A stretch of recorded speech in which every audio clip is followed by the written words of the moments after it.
Skate Broadband Service na miyam gidamak kudong sabak ya puduna laksiri. High Speed Internet Service ki tuan-tuan ba plan sing laser 450 plan da 200 Mbps speed Wi-Fi, IPTV, channel sani yang kai hena amasung SKTV ki OTT pangbigani. 550 plan da 300 Mbps speed Wi-Fi, IPTV, channel sani yang kai hena amasung SKTV ki OTT pangbigani. 700 plan da 500 Mbps speed Wi-Fi, IPTV, channel sani yang kai hena amasung SKTV ki OTT pangbigani. 850 plan da unlimited 100 Mbps speed Wi-Fi, IPTV, channel sahum yang kai hena OTT da SKTV, Z5 amadi atai OTT tara mari pangbigani. 1000 plan da unlimited 125 Mbps speed Wi-Fi, IPTV, channel sahum yang kai hena OTT da SKTV, Z5, Sony Live amadi atai OTT tara mari pangbigani. 1300 plan da unlimited 150 Mbps speed Wi-Fi, IPTV, free IP box, channel samri yang kai hena OTT da SKTV, Z5, Sony Live, Jio Hotstar amadi atai OTT tara mari pangbigani. 1800 plan da unlimited 200 Mbps speed Wi-Fi, IPTV, free IP box, channel samwa yang kai hena OTT da SKTV, Z5, Sony Live, Jio Hotstar, Lionsgate Play amadi atai OTT tara mari pangbigani. 2500 plan da unlimited 300 Mbps speed Wi-Fi, IPTV, free IP box, channel samwa yang kai hena OTT da SKTV, Z5, Sony Live, Jio Hotstar, Lionsgate Play amadi atai OTT tara mari pangbigani. Customer request da ETV Win Hoysoi natraga Sun NXT su lobi bayagani. Akupa marol gidamak Kaisampat Junction da laiba SK Office natraga Sangay Plong Mamang Laikay da laiba SKTV Office da lakpiu. Mobile number sing 8974-633-320 natraga 8974-209-152 da call to birak pasu yagani. Skate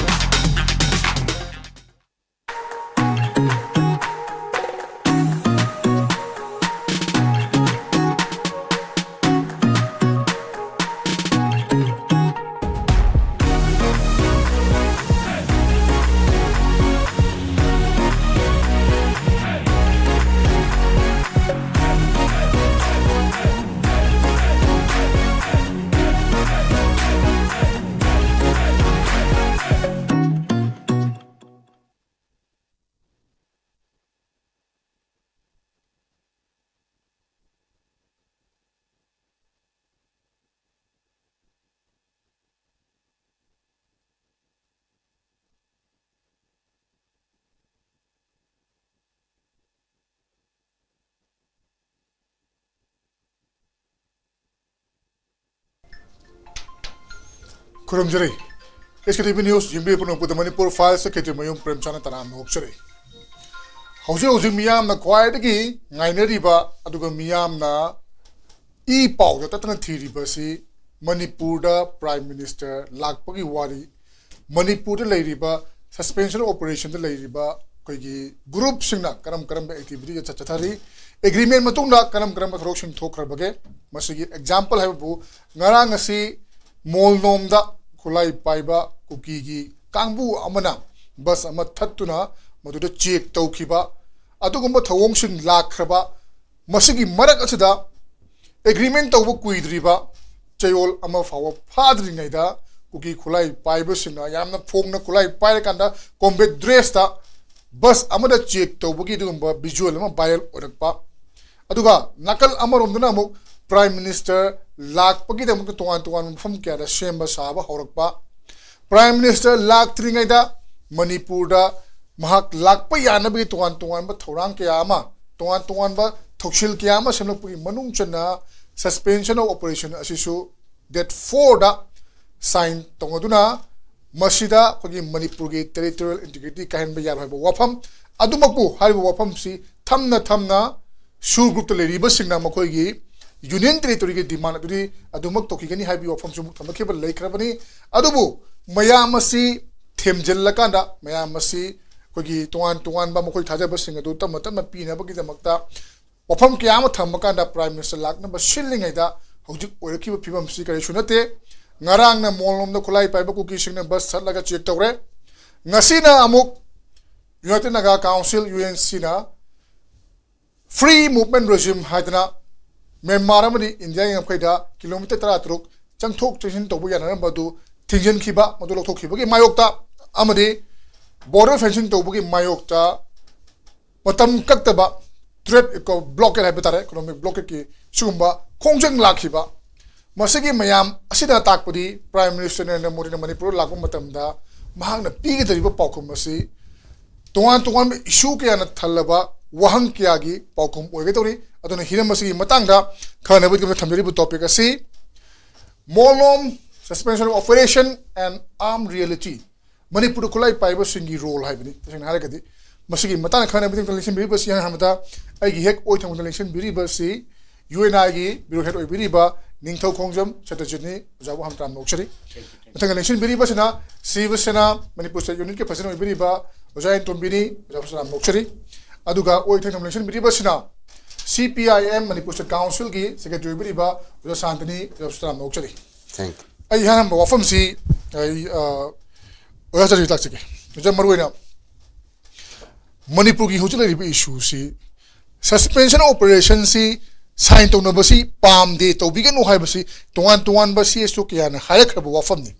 हादिबुई मरमदी ground rule दु ngak pangamna लाखरे मियोय कियामा सीखरे मकोइना मरम ओरेकान मको यौशन बदगी हौजिक करिसु खंगदब प्रजा अनि की मरक्ता हाइबदी cookie प्रजा दुग मैतै प्रजा की मरक्ता यंथिनब मानबगी मवो म क्रिएट तौ थमिखरे अदुना मरम ओरेका मसी हरफम सिंगे सुनी सु थमिकनो लोथोकनो हाय हायना सुसी इवन कैबिनेट ना बावा मदु अखोई त्रिपताई टोकटगी विड्रॉ तौरे प्लस असेंबली ना बावा पास तौदना मसी एप्रूव तौबिरो हायना वरे थार फाउदा मदुगी ओना तैना बता सुसी एग्रीमेंट तौनखरे अदु ngara na mu ifong fongna combat dress ta khulai paiba मधु तसेंगनम मयाम सोर्स सू द लेबा मियोसिंग है बसी मदि सोर्स की मदु कंग मंगमले कंफर्म ओइना मखोय मसाना क्लैरिफाई तौरती बबौती मदु ग्रान तौरा तो खंग मंगमद्रगसु अदुना मरम ओर कांदा ग्राउंड रूल दुम थुगाई बा हौरे चेल फाद्रिनेदा अदुना मरम ओर कांदा मसिगिसु मथक्ता मखोयने पिरखिबा प्रेस स्टेटमेंट सिंगा ngasai अखोय टेरिटोरियल इंटीग्रिटी ऑफ मणिपुर सी मसि कायदे भाइबो फम सि याउना अमुकसु अमुक अखोय दी साइन तौनरबसु अखोय की डिमांड यूनियन टेरिटोरी मखाता तोकिने हाइबे ओफमसु ले मसी इच्छक मसी मखोय की ग्राउंड रूल याने की बदु थुगाइबने हेना लौबदुम यारबगी फिल्म मदुनी अदुना मरम ओरकांदा प्राइम मिनिस्टर लाक अमदाई मसी की पेरेंट से ओरे फिल्म सिंग को कमाई येंबा याबगे नंबर 1 शूना ग्राउंड रूल थुगारकपा मियामगी एक्सपेक्टेशन तो तुम तथरक पाइतारे नंबर 2 दा अखोय की यूएन से ngasi हौरिबा अखोय की इकोनॉमिक ब्लॉकेट अदुगा नंबर 3 दा मोदी की विजिट कमाई येंबे अखोई हजि अनुब डेवलपमेंट से मरुवेना प्राइम मिनिस्टर ना तांग 13 दे लेंबिरकनी हाइबसे मसिदगी अनुब डेवलपमेंट याम लाई हाइबदी ngasagi होम मिनिस्टर ना पुश तौबा टॉक्स दी तौरिस हाइदि प्राइम मिनिस्टर लेवल दा नतेबो होम मिनिस्टर ना पोक टॉक्स डील तौबदा कुइने चथार मतुंगदा सही अनिहुम से लेरे लेकान से मणिपुर की असेंबली ना यादे ना हाय मणिपुर की हान हाम मसिना अखोइना मणिपुर की असेंबली यादे हाबसे मणिपुर की प्रजा पुंबगी खोलाउनी मधु रेस्पेक्ट तौदबदो मधु मखतंग नुवाइते हाबसिमा हाबे थमजगे मदि अखोइना उ येंदोसे आइना करिगुंबा एग्रीमेंट अमा तौ मतमदा अखोइ की पोट अनि येंगे मागी बैकग्राउंड अमा अनि सुबदा माना मतुंग कई तौरके हाबसे बैकग्राउंड से येंकान द अखोइ की इंसर्जेंसी मूवमेंट में अखोइ नॉर्थ साइन तौबसे ब्रू ग तौखरे रियांग ग तौखरे असम द तौरे असम को हाइजको अदगी नागा की तौरे अदगी मणिपुर की सु तौरे त्रिपुरा की सु तौवे मिजो की सु तौवे असम में कोर्ट के तौ मतम एग्रीमेंट से लोरप मतम द पीस लाखियो एग्रीमेंट जे हेक लाप द पीस लाप मीन्स अदुदी फैयेब अखोइना जु उरिसिना हौजि के सेस द हाई बस एग्रीमेंट साइन तौरि मैम जे चाही 10 कुन मुनदर मिसिर मतुना तौब गाक्तनेब अदु हौजि की कुकी गिसिना करीम त तौदब इंडिया दसु दुमयम त खददना कोनदना करिनो करिन मागी बैकग्राउंड हाइबसे बैकग्राउंड से मखोइ करिनो खंगदना तौक्सन खिबा माली हाइबसि मथमजगे मथंग सिना अखोइना येंगिसिना पोट अनि येंगसि अमने इंडिविजुअल लेवल लम ऑर्गेनाइजेशन दमा इंडिविजुअल ले येंगसिना मतम 2005 तगिने कन पुश तौरैसि को हमचा 2008 ते एग्रीमेंट सोइतो काजल मसली याम थवाइ याउसे म्यांमार की एमपी माना अखोइ मतम दगी होम मिनिस्टर का एग्रीमेंट फजि फोटो याखन चाइनरी से को मदुना लीडरशिप से लाप कांसिदा वखलोन अमचु पुसले मन मी द नते मी प्लस वखलोन अमा अदि हौजि अमु याम नुवाइते 2008 तगिना हौजि बाउले 2025 से द हौजि एग्रीमेंट सोइतोरिबा लीडर अनि सिसे मसी सोमु Manipur macha uidab Myanmar macha untu aduna akhoi yeng do se masida yawriba wari sanariba leader map se mapan gi mi dongna loi tawi haiba simale ko individual se akhoi thajaba yadre organization gi level akhoi dong yeng sina organization se kariba mama ga ina yana ba tm itadi madu ina follow to se agi responsibility ne ba masida akhoi ni urisina mane hek agreement se sore tor matung da hek tholopga ngahaleraga akhoi di hai khide na haiba ngamba organization je matik chaba responsible organization nati sine hoi tamdo se haibdi ngasagi yan habda moina trustworthy oi da hai se haidi lambi si bi chapa yarani na haire khala kan nisam birangani kuki jo council na akhoi di madu hai khide hani di chapa yaina dak na hajilak wase machine tak padi moi moina hai ki wa lode adigi mathang da akhoi ni moi khwadi soibe se yan hamba sentence ta preamble hek hobda hai se India ki constitution ki matung follow tawni aduna tab yam luwam haisna Manipur ki territorial integrity ki matam da moi wa sunga ngawe masi preserve tawda bani Manipur da peace and development Manipur ki wakalon chenga da bani haibane ba adu mo na thola kan da haisna Manipur ki wakalon chen ba dilai da mo na Manipur se thugai ba ya ba kamai thugai ni article 3 ki matung da thugai ni kan hare sendi mo na hajik mo na soi to ba Manipur ki wakalon Manipur da jati kuntha mani leiba kuntha humdoi kuntha mari leiba mayam chi wakhalon je chin da ba man ba ma yawi haiba sima haiba thamjage aduga masi da yeng do sima chi ga yeng bu kan se da he lo ra ba kan se da mana yam agitating mood akhoi no wa lo di haiba concept am lai ma lo da se yan ha ma da moina government of India se moina ma lo di ba mu le kari gi no hai matam da PIB da thok ba do madu gyamen ta de PIB sina panghai da hajale kom PIB press information bureau New Delhi tholai se home ministry gi approval yar matung da every word check tor matung tholak paneba adu idu moina pa akhoi khangde na pangai hajale na haiba tardi hojiki su da su moina soi to khim da juma wa lodi ana to abra adu di tokte ba moi kana ba du di lawi adu ga moi da kana ga do adu nu ga moi chongkhala ga chai ba adi akhoi na prajanu yeng sina agreement du kring ba agreement soi tor tardi immediately implement to ga da bane ba immediate implement to ba se moina haiba da kuchu khulai se BSF ka CRPF kana moi da thamni so moina paini haiba akhoi na ji haisina moina leiba weapon che sathina yame sophisticated weapons ne ba madu gi do hoji phoba kai gi thamdri no haji sui toraga agreement toraga maming dagi sum toba kan chu kana da ba sum tawdu tardi kari kana doino haiba issue ma lae ba ari mathang da amuk lai sina maside sida mo sida agitating mood mo lo da wam lak pa se lambi da hojik somna thambi khriba monom ka har se akhoi gi maitei su ta ba naga su ta ba मैं अदुबु मधुर चलिबा लंबी रो चपदि मैते दि याव याव बनते मधुर मोइन उसितबा मा message मा पिरिसे हान मोलनो गिसे ma'am पाव का मोइन टेस्ट तो बसे मोइन अहाम बरे जिलियांगोंग द टेस्ट तवे आई लंबी चपदा चेक तो बद मोइन मतम दु खतना बगि अखोइ से आइदि आइना करिवा मा खतना बा हौबा मीन्स आई से मधु ngam तो इनेबा आइना प्रेम चांद खना हौरादि अदुम खतना बा यादे हाबि मोंग नेबको जिलियांगोंग हौग्रे मधुर मोइन हाफेट ngamni तौदन लंबी नमना साग्रे अदु जिलियांगोंग गिसे मोइन लंबी सिरेसिदा मिगी लबुक तो फावरगा हौजि सेमजंग ममिंग ना मोइगी आ मिलिटेरी मी हात पकांगु ममिंग थोंजलगा ममिंग पर बतलिको मधु हापतला तमजंगरे हौजिक्सिना सोमनुमदा माइकै पुरा अपोजिट नोंपोलुमदा मुक तौर इनेबा मसिदना अखोइगी तांकुलसु ताबा सोम ताबा कांगु साइसिदा मुक मसिदा ट्राई तोरपा बु माले सिदासु अखोइना ngami अखोइ नुमै पारगा मी चेक तौबा ngami नुमै पारगा बस तो खामगा नोइ मैम नोइना फोटो करिके कापी काइनो उसितना ngang ना खत तौकिदो नवा लौती है खनब होब से मी खुदिमक्ता मी मरि मंगा लेबदा मी मरि मंगा दा सुम खना होब से मसी मा से कल्ले न मथंदा खंजबा मा अदुगा मसी दा खोइना मेसेज अमा खोइगी माना पीबसे सेंटर दा मेसेज चम पीबा माले मणिपुर की प्रजा दसु हाइबदी अखोइना पामिबा कनो दो फंगदिखै मी चललोय अखोइ कुसिरासि तौनी हाइबा मेसेज अमसु पीबा माली मेसेज अमा आदि एक्शन ना थौदोना पीबसु माली हाइबसे थमजनिंगेबा मसीगी सिदगी अखोइगी मसीदगी हाइफे सुमदरकान अखोइनि यंगजरिसिना मणिपुर की दोसा से को पेपजा ngarang dang dagi kano ma hogre ngasai economic blockade hogre khibdo aduna akhoi gi lambi sing se lambi sing kan sida akhoi gi protest to je makhala ni sueba akhoi sarmila se hojipuri tokre ko sarmila power se kari gi no oja pepja da su yin kan ma se kai na kan da mana demand to je kanam ta sokte ba mathanda wajaraga mathanda agitation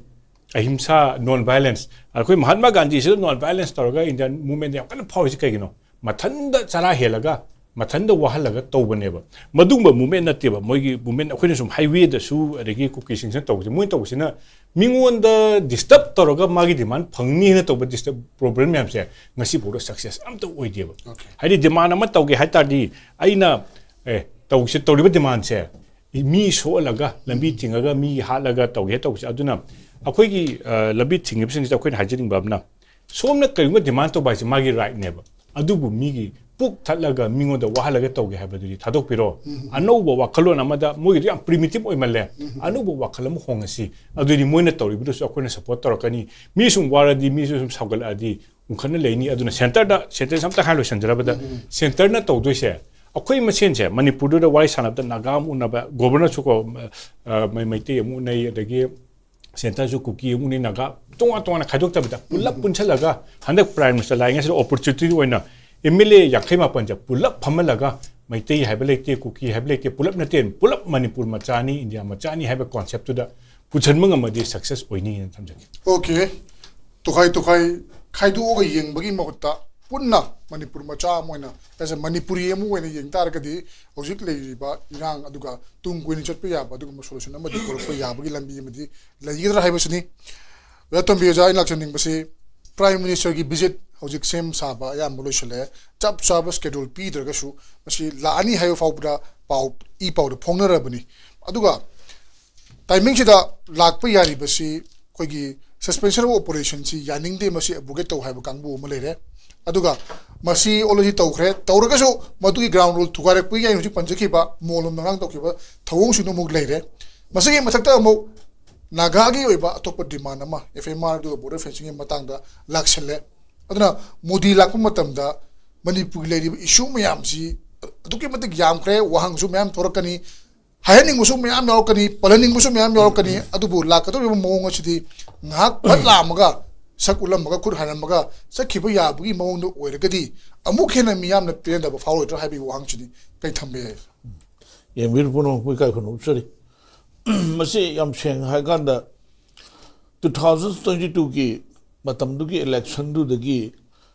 ꯍꯟꯗꯛ ꯑꯩꯈꯣꯏꯒꯤ ꯆꯍꯤ 2 ꯃꯈꯥꯏꯔꯣꯝ community ꯑꯅꯤꯒꯤ ꯁꯣꯛꯅꯔꯤꯕ ꯀꯝꯐ꯭ꯂꯤꯛꯁ ꯑꯩꯈꯣꯏꯒꯤ ꯁꯤꯒꯤ ꯋꯥꯔꯁꯤꯒꯤ ꯀꯩꯅꯣꯁꯤꯗ ꯑꯍꯥꯟꯕ ꯂꯥꯛꯄꯤꯒꯗꯕꯅꯤ ꯃꯥꯅ ꯂꯥꯛꯀꯗꯕꯁꯦ ꯑꯗ ꯃꯅꯤꯄꯨꯔ ꯃꯤꯌꯥꯝꯅ ꯄꯥꯝꯕꯁꯤ ꯃꯤꯌꯥꯝꯒꯤ ꯑꯋꯥꯕꯁꯤ ꯑꯗꯨꯒ ꯑꯩꯈꯣꯏꯒꯤ ꯇꯣꯉꯥꯟꯕ ꯑꯩꯈꯣꯏꯒꯤ ꯄꯥꯔꯂꯤꯌꯥꯃꯦꯟꯠꯗ ꯀꯔꯤꯗ ꯑꯗꯒꯤ ꯇꯣꯉꯥꯟꯕ ꯃꯅꯤꯄꯨꯔꯒꯤ CSOꯁꯤꯡꯅ ꯃꯥꯕꯨ ꯂꯥꯛꯄꯤꯅꯕ ꯌꯥꯝꯅ ꯇꯧꯕꯁꯤꯗ ꯑꯩꯈꯣꯏꯒꯤ ꯃꯅꯤꯄꯨꯔꯒꯤ ꯑꯋꯥ ꯑꯅꯥꯁꯤ ꯈꯜꯂꯒ ꯁ꯭ꯄꯦꯁꯤꯌꯦꯜꯂꯤ ꯂꯥꯛꯄꯤꯒꯗ꯭ꯔꯥ ꯀꯥꯏꯅ ꯈꯜꯂꯝꯕꯅꯤ ꯍꯟꯗꯛꯀꯤ ꯂꯥꯛꯏꯕ ꯃꯥꯒꯤ ꯚꯤꯖꯤꯠꯁꯦ ꯃꯁꯤꯗꯤ ꯑꯩꯈꯣꯏꯒꯤ ꯑꯁꯥꯝꯒꯤ ꯗꯦꯠ ꯌꯨꯅꯤꯚꯔꯁꯤꯇꯤꯒꯤ ꯑꯩꯈꯣꯏꯒꯤ ꯚꯨꯄꯦꯟ ꯍꯖꯤꯔꯥꯀꯥꯒꯤ ꯃꯥꯒꯤ ꯇꯥꯡ 9ꯒꯤꯗꯨ ꯃꯥ ꯇꯥꯡ 13ꯗ ꯂꯥꯛꯑꯒ ꯃꯤꯖꯣꯔꯥꯝ ꯆꯨꯔꯆꯥꯟꯄꯨꯔ ꯃꯅꯤꯄꯨꯔꯗ ꯁꯝ ꯑꯋꯥꯔꯁ ꯈꯔꯒꯤ ꯃꯥꯒꯤ ꯑꯗꯨꯒꯤ ꯚꯤꯖꯤꯠꯅꯦꯅ ꯃꯥꯅ ꯍꯥꯏꯕꯁꯦ ꯃꯅꯤꯄꯨꯔ ꯃꯤꯌꯥꯝꯅ ꯃꯁ꯭ꯋꯥꯏꯁꯤꯗ ꯁꯨꯝ ꯑꯩꯈꯣꯏꯒꯤ ꯅꯨꯡꯉꯥꯏꯇꯕ ꯐꯥꯎꯕ ꯑꯍꯥꯟꯕ ꯑꯣꯏꯔꯝꯕꯅꯦꯅ ꯈꯜꯂꯤ ꯂꯣꯏꯅꯅ ꯉꯔꯥꯡ ꯅꯍꯥꯟꯗ ꯇ꯭ꯔꯥꯏꯄꯥꯔ ꯇꯣꯛ ꯇꯧꯗꯅ ꯃꯣꯏꯅ ꯇꯥꯡ 4ꯗ ꯏꯅꯈꯤꯕ ꯑꯗꯨꯒꯨꯝꯕ ꯑꯩꯈꯣꯏꯒꯤ ꯁꯨ ꯑꯦꯒ꯭ꯔꯤꯃꯦꯟꯁꯦ ꯁꯨ ꯑꯦꯒ꯭ꯔꯤꯃꯦꯟꯁꯤ ꯃꯃꯥꯡꯗꯒꯤꯁꯨ ꯑꯗꯨꯝ ꯚꯥꯏꯑꯣꯂꯦꯁꯟ ꯇꯧ ꯂꯥꯛꯏ ꯍꯦꯛ ꯃꯣꯏꯒꯤ ꯁꯨ ꯑꯦꯒ꯭ꯔꯤꯃꯦꯟ ꯇꯧꯕꯒꯤ ꯄ꯭ꯔꯤꯑꯦꯝꯕꯜꯗ ꯌꯥꯎꯔꯤꯕ ꯃꯌꯥꯝꯁꯤ ꯚꯥꯏꯑꯣꯂꯦꯁꯟ ꯇꯧꯔꯒ ꯑꯗꯨꯝ ꯂꯥꯛꯏ ꯑꯗꯨ ꯍꯧꯖꯤꯛ ꯏꯅꯔꯤꯕꯁꯤꯁꯨ ꯚꯥꯏꯑꯣꯂꯦꯁꯟ ꯇꯧꯕꯁꯦ ꯖꯁ ꯉꯔꯥꯡ ꯅꯍꯥꯟꯗ ꯏꯅꯕꯗ ꯉꯥꯏꯅ ꯉꯔꯥꯡꯁꯤꯗꯒꯤ ꯍꯧꯈ꯭ꯔꯦꯕ ꯉꯁꯤꯗꯒꯤ ꯍꯧꯈ꯭ꯔꯦꯕ ꯗꯠ ꯑꯗꯨ ꯃꯣꯜ ꯍꯥꯏꯕ ꯑꯩꯈꯣꯏꯒꯤ ꯚꯤꯂꯦꯖꯁꯤꯗ ꯃꯣꯏꯅ ꯄ꯭ꯔꯥꯏꯚꯦꯠ ꯕꯁ ꯑꯃꯗ ꯈꯥꯝꯃꯒ ꯈꯤꯇꯪ ꯍꯦꯟꯗꯣꯛꯑ ꯈꯥꯝꯕꯒꯤ ꯃꯣꯏꯅ ꯁꯤꯖꯤꯟꯅꯔꯤꯕ ꯁ꯭ꯂꯦꯡ ꯂꯦꯡꯒ꯭ꯋꯦꯖꯇꯣ ꯑꯗꯨꯒꯤ ꯄꯣꯠꯇꯨ ꯃꯤꯌꯥꯝꯅ ꯈꯪꯁꯅꯨ ꯍꯥꯏꯕꯒꯤ ꯃꯦꯁꯦꯖ ꯑꯃ ꯄꯤ ꯃꯥꯜꯂꯦꯕ ꯑꯩꯈꯣꯏ ꯃꯩꯇꯩ ꯆꯪꯍꯟꯕ ꯌꯥꯗꯦ ꯍꯥꯏꯕꯗꯨ ꯑꯗꯨꯒꯤ ꯊꯕꯛꯇꯨ ꯍꯧꯔꯦ ꯇꯧꯔꯤ ꯀꯣ ꯂꯥꯛꯑꯗꯤ ꯃꯗꯨꯒꯤ ꯆꯞ ꯆꯥꯕ ꯑꯩꯈꯣꯏꯅ ꯂꯧꯊꯣꯛꯈꯤꯕꯗꯨꯒꯤ ꯃꯇꯨꯡ ꯏꯟꯅ ꯐꯪꯐꯝ ꯊꯣꯛꯄ ꯗꯟꯗꯤ ꯐꯪꯒꯅꯤ ꯍꯥꯏꯕꯒꯤ ꯄꯣꯠ ꯑꯃꯗꯨꯅꯦꯕ ꯑꯗꯨꯒ ꯍꯧꯖꯤꯛ ꯃꯣꯏꯅ ꯑꯩꯈꯣꯏꯒꯤ ꯅꯦꯁꯅꯦꯜ ꯍꯥꯏꯋꯦꯁꯤꯗꯤ ꯌꯥꯝ ꯁꯦꯡꯅ ꯍꯥꯏꯔꯒꯗꯤ ꯃꯁꯤꯗꯤ ꯃꯗꯨꯗ ꯈꯪꯍꯧꯗꯅ ꯑꯦꯛꯁꯤꯗꯦꯟ ꯊꯣꯛꯄ ꯑꯁꯣꯛꯄ ꯅꯪꯕ ꯑꯗꯒꯤ ꯀ꯭ꯔꯥꯏꯝ ꯃꯌꯥꯝꯗꯨꯗꯤ ꯁ꯭ꯇꯦꯠꯀꯤ ꯒꯚꯔꯟꯃꯦꯟꯠꯒꯤ ꯑꯣꯏꯔꯒꯁꯨ ꯄꯤꯌꯣꯔꯂꯤ ꯅꯦꯁꯅꯦꯜ ꯍꯥꯏꯋꯦ ꯍꯥꯏꯕꯁꯤꯗꯤ ꯄ꯭ꯔꯣꯇꯦꯛꯁꯟ ꯇꯧꯕꯒꯤ ꯊꯕꯛꯁꯤꯗꯤ ꯁꯦꯟꯇ꯭ꯔꯦꯜ ꯒꯚꯔꯟꯃꯦꯟꯠꯒꯤ ꯃꯊꯧꯅꯤ ꯍꯥꯏꯔꯤꯕ ꯑꯗꯨ ꯁꯤꯒꯤ ꯑꯩꯈꯣꯏꯒꯤ ꯅꯦꯁꯅꯦꯜ ꯍꯥꯏꯋꯦ ꯅꯝꯕꯔ 2ꯁꯤ ꯌꯥꯝꯅ ꯃꯔꯨ ꯑꯣꯏꯈ꯭ꯔꯕ ꯑꯗꯨꯒꯨꯝꯕ ꯁꯨꯄꯔ ꯏꯟꯇꯔꯅꯦꯁꯅꯦꯜ ꯍꯥꯏꯋꯦ ꯑꯩꯈꯣꯏ ꯇꯣꯉꯥꯟ ꯇꯣꯉꯥꯟꯕ ꯀꯟꯇ꯭ꯔꯤ ꯅꯤꯐꯨ ꯃꯉꯥ ꯅꯤꯐꯨ ꯇꯔꯨꯛ ꯕꯥꯏ ꯔꯣꯗꯇ ꯆꯠꯄ ꯌꯥꯕꯁꯤ ꯑꯁꯤꯒꯤ ꯔꯣꯗ ꯑꯁꯤꯗ ꯇꯣꯉꯥꯟ ꯇꯣꯉꯥꯟꯕ ꯑꯩꯈꯣꯏꯒꯤ ꯏꯟꯗꯤꯌꯥꯒꯤ ꯃꯦꯟꯂꯦꯟꯗꯒꯤꯁꯨ ꯅꯨꯡꯉꯥꯏ ꯑꯇꯩ ꯑꯇꯩ ꯑꯇꯣꯞꯄ ꯐꯣꯔꯦꯟꯗꯒꯤꯁꯨ ꯅꯨꯡꯉꯥꯏ ꯑꯁꯤ ꯂꯝꯕꯤꯁꯤꯗ ꯆꯠꯂꯒ ꯃꯦꯟꯃꯥꯔ ꯇꯥꯔꯒ ꯂꯣꯏ ꯆꯠꯂꯤꯕꯅꯦꯕ ꯃꯁꯩꯁꯤꯗ ꯑꯩꯈꯣꯏꯒꯤ buffer zone gaina this and that ko buffer zone gaina adu buffer zone sina kanana recognize tawribano ko wari hari ba adu buffer zone du da ton ba khoi gi moigi kem ma am sabadana tana national highway da akhui asat ok punamak nungdang da lakpa ambulance ka ji khamaga ambulance su karai maming da lei ko aduga karam kan da lei bano aduga mapusida kanano kaina tawraga telephone tawraga chumra lanbra kaina query tawraga adu da maitei oraga di kari tawdoino haiba da lakbe ko adu main tawna akhoi si thak ta khoina tawbu sida manipur gi ton si so ton political party me amna su si extend tawbigano haiba khaktan natana assembly da law maker humpuna warem loraga masi akhoi kano to withdraw tawre na withdraw tawraba adugumba warep aduba akhoi sideline tawba ise masi si india da ahamba orangone na ikhale masi se atai topa india gi station da podok tor moin khale ba adu akhoi gi ithak taw jik tawri ba thok punam sing si india government na khangda na ti loina khangye ba every minute 5 minutes 10 minutes monitor tawrangone ba aduga hujik lai ba khoi gi shu tonori ba ani maki leader se Myanmar is masa hata ne ba aduga 2005 da moina tormo kanda state government yaudrga su directly khoi gi central forces singa torga madugi moi shu tonore 2008 da madu tripod tok tore aduga hujik phokse sida hujik akhoi gi singi lamda hujik toriba this deforestation toba aduga poppy plantation toba adudagi sungba pot mayam singsina akhoi gi north east ki leiba state mayam da natana mainland india gi toman ba state singda yon badagi toman mafam da kam ere sawre si sawre mai kyar thare kyar tawre si khangna why kari gi no akhoi su si extend tawre ise masi miyam gi wahang warang warang khale ai gi wakhal da di ko kari gi extend tawre ibno kari kana ba phangge ba kana ba si what is the adugi benefit to kari no adugi benefit to akhoi gi manipur da di adugi du akhoi di benefit line akhoi di salak sare ba moi na akhoi yum mai thabi re ko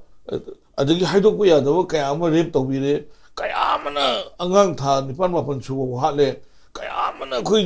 gi hujiksi mi lising bu na khoi gi internal akhoi gi kano mayam singsi hujiksi lebam sabam khang da ba akhoi gi nangi idp mayam gi hujiki leiba moi gi kano ga du di akhoi na satlagi yang bu di amna no mai tre ba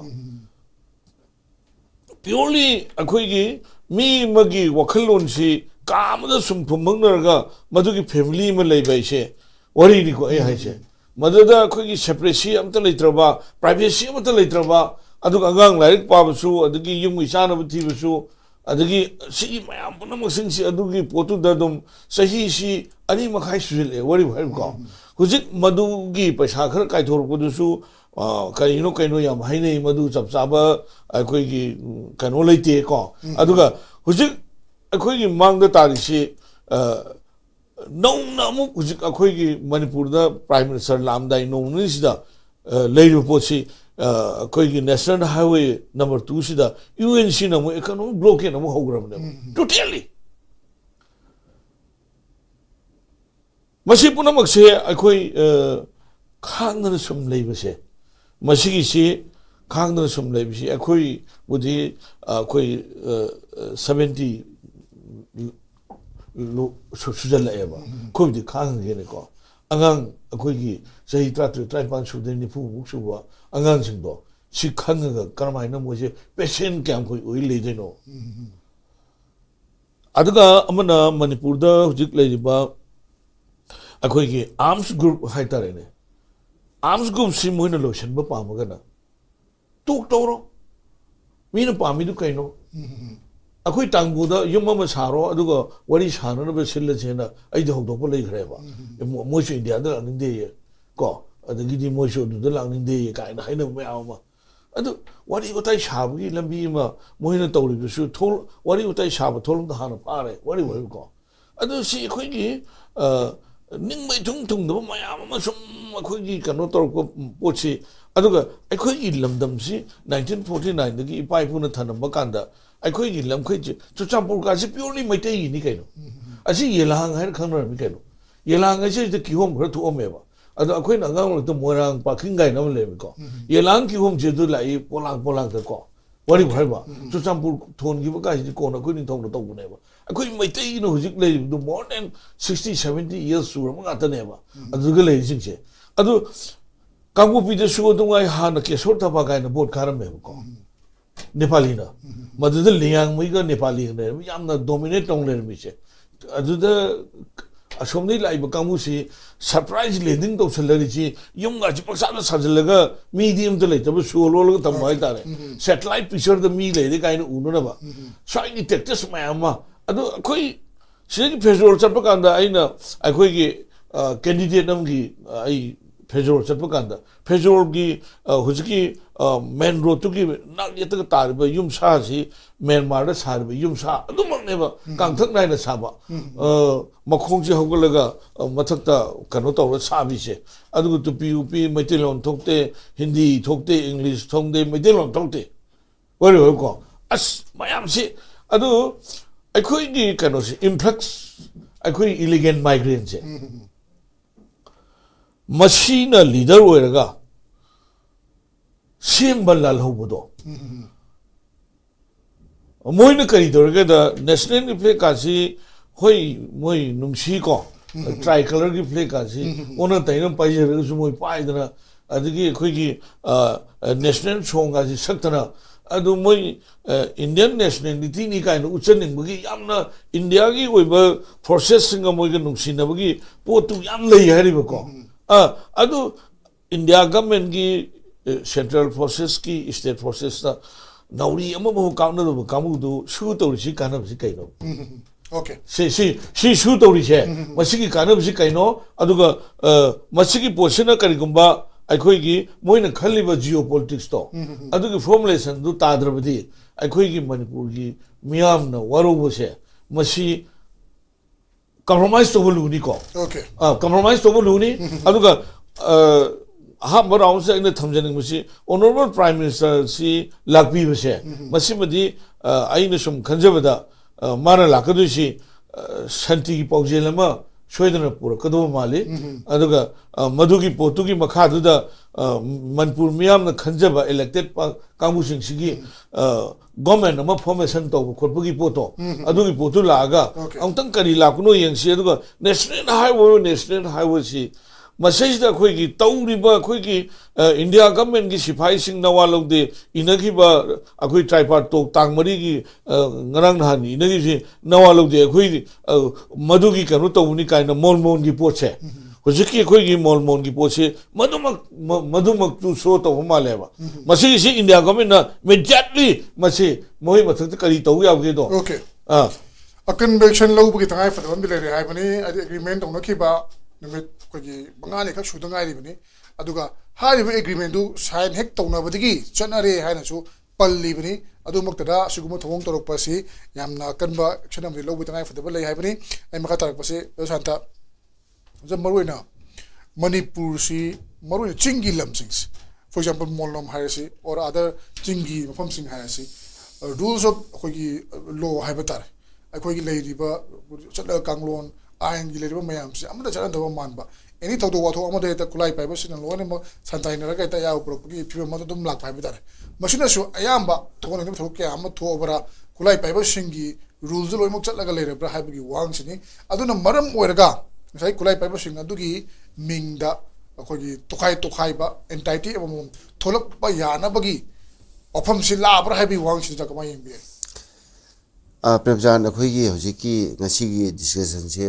more ꯅꯣꯝ ꯁꯨ and ꯑꯥꯔꯝ reality ꯍꯥꯏꯕꯅꯤ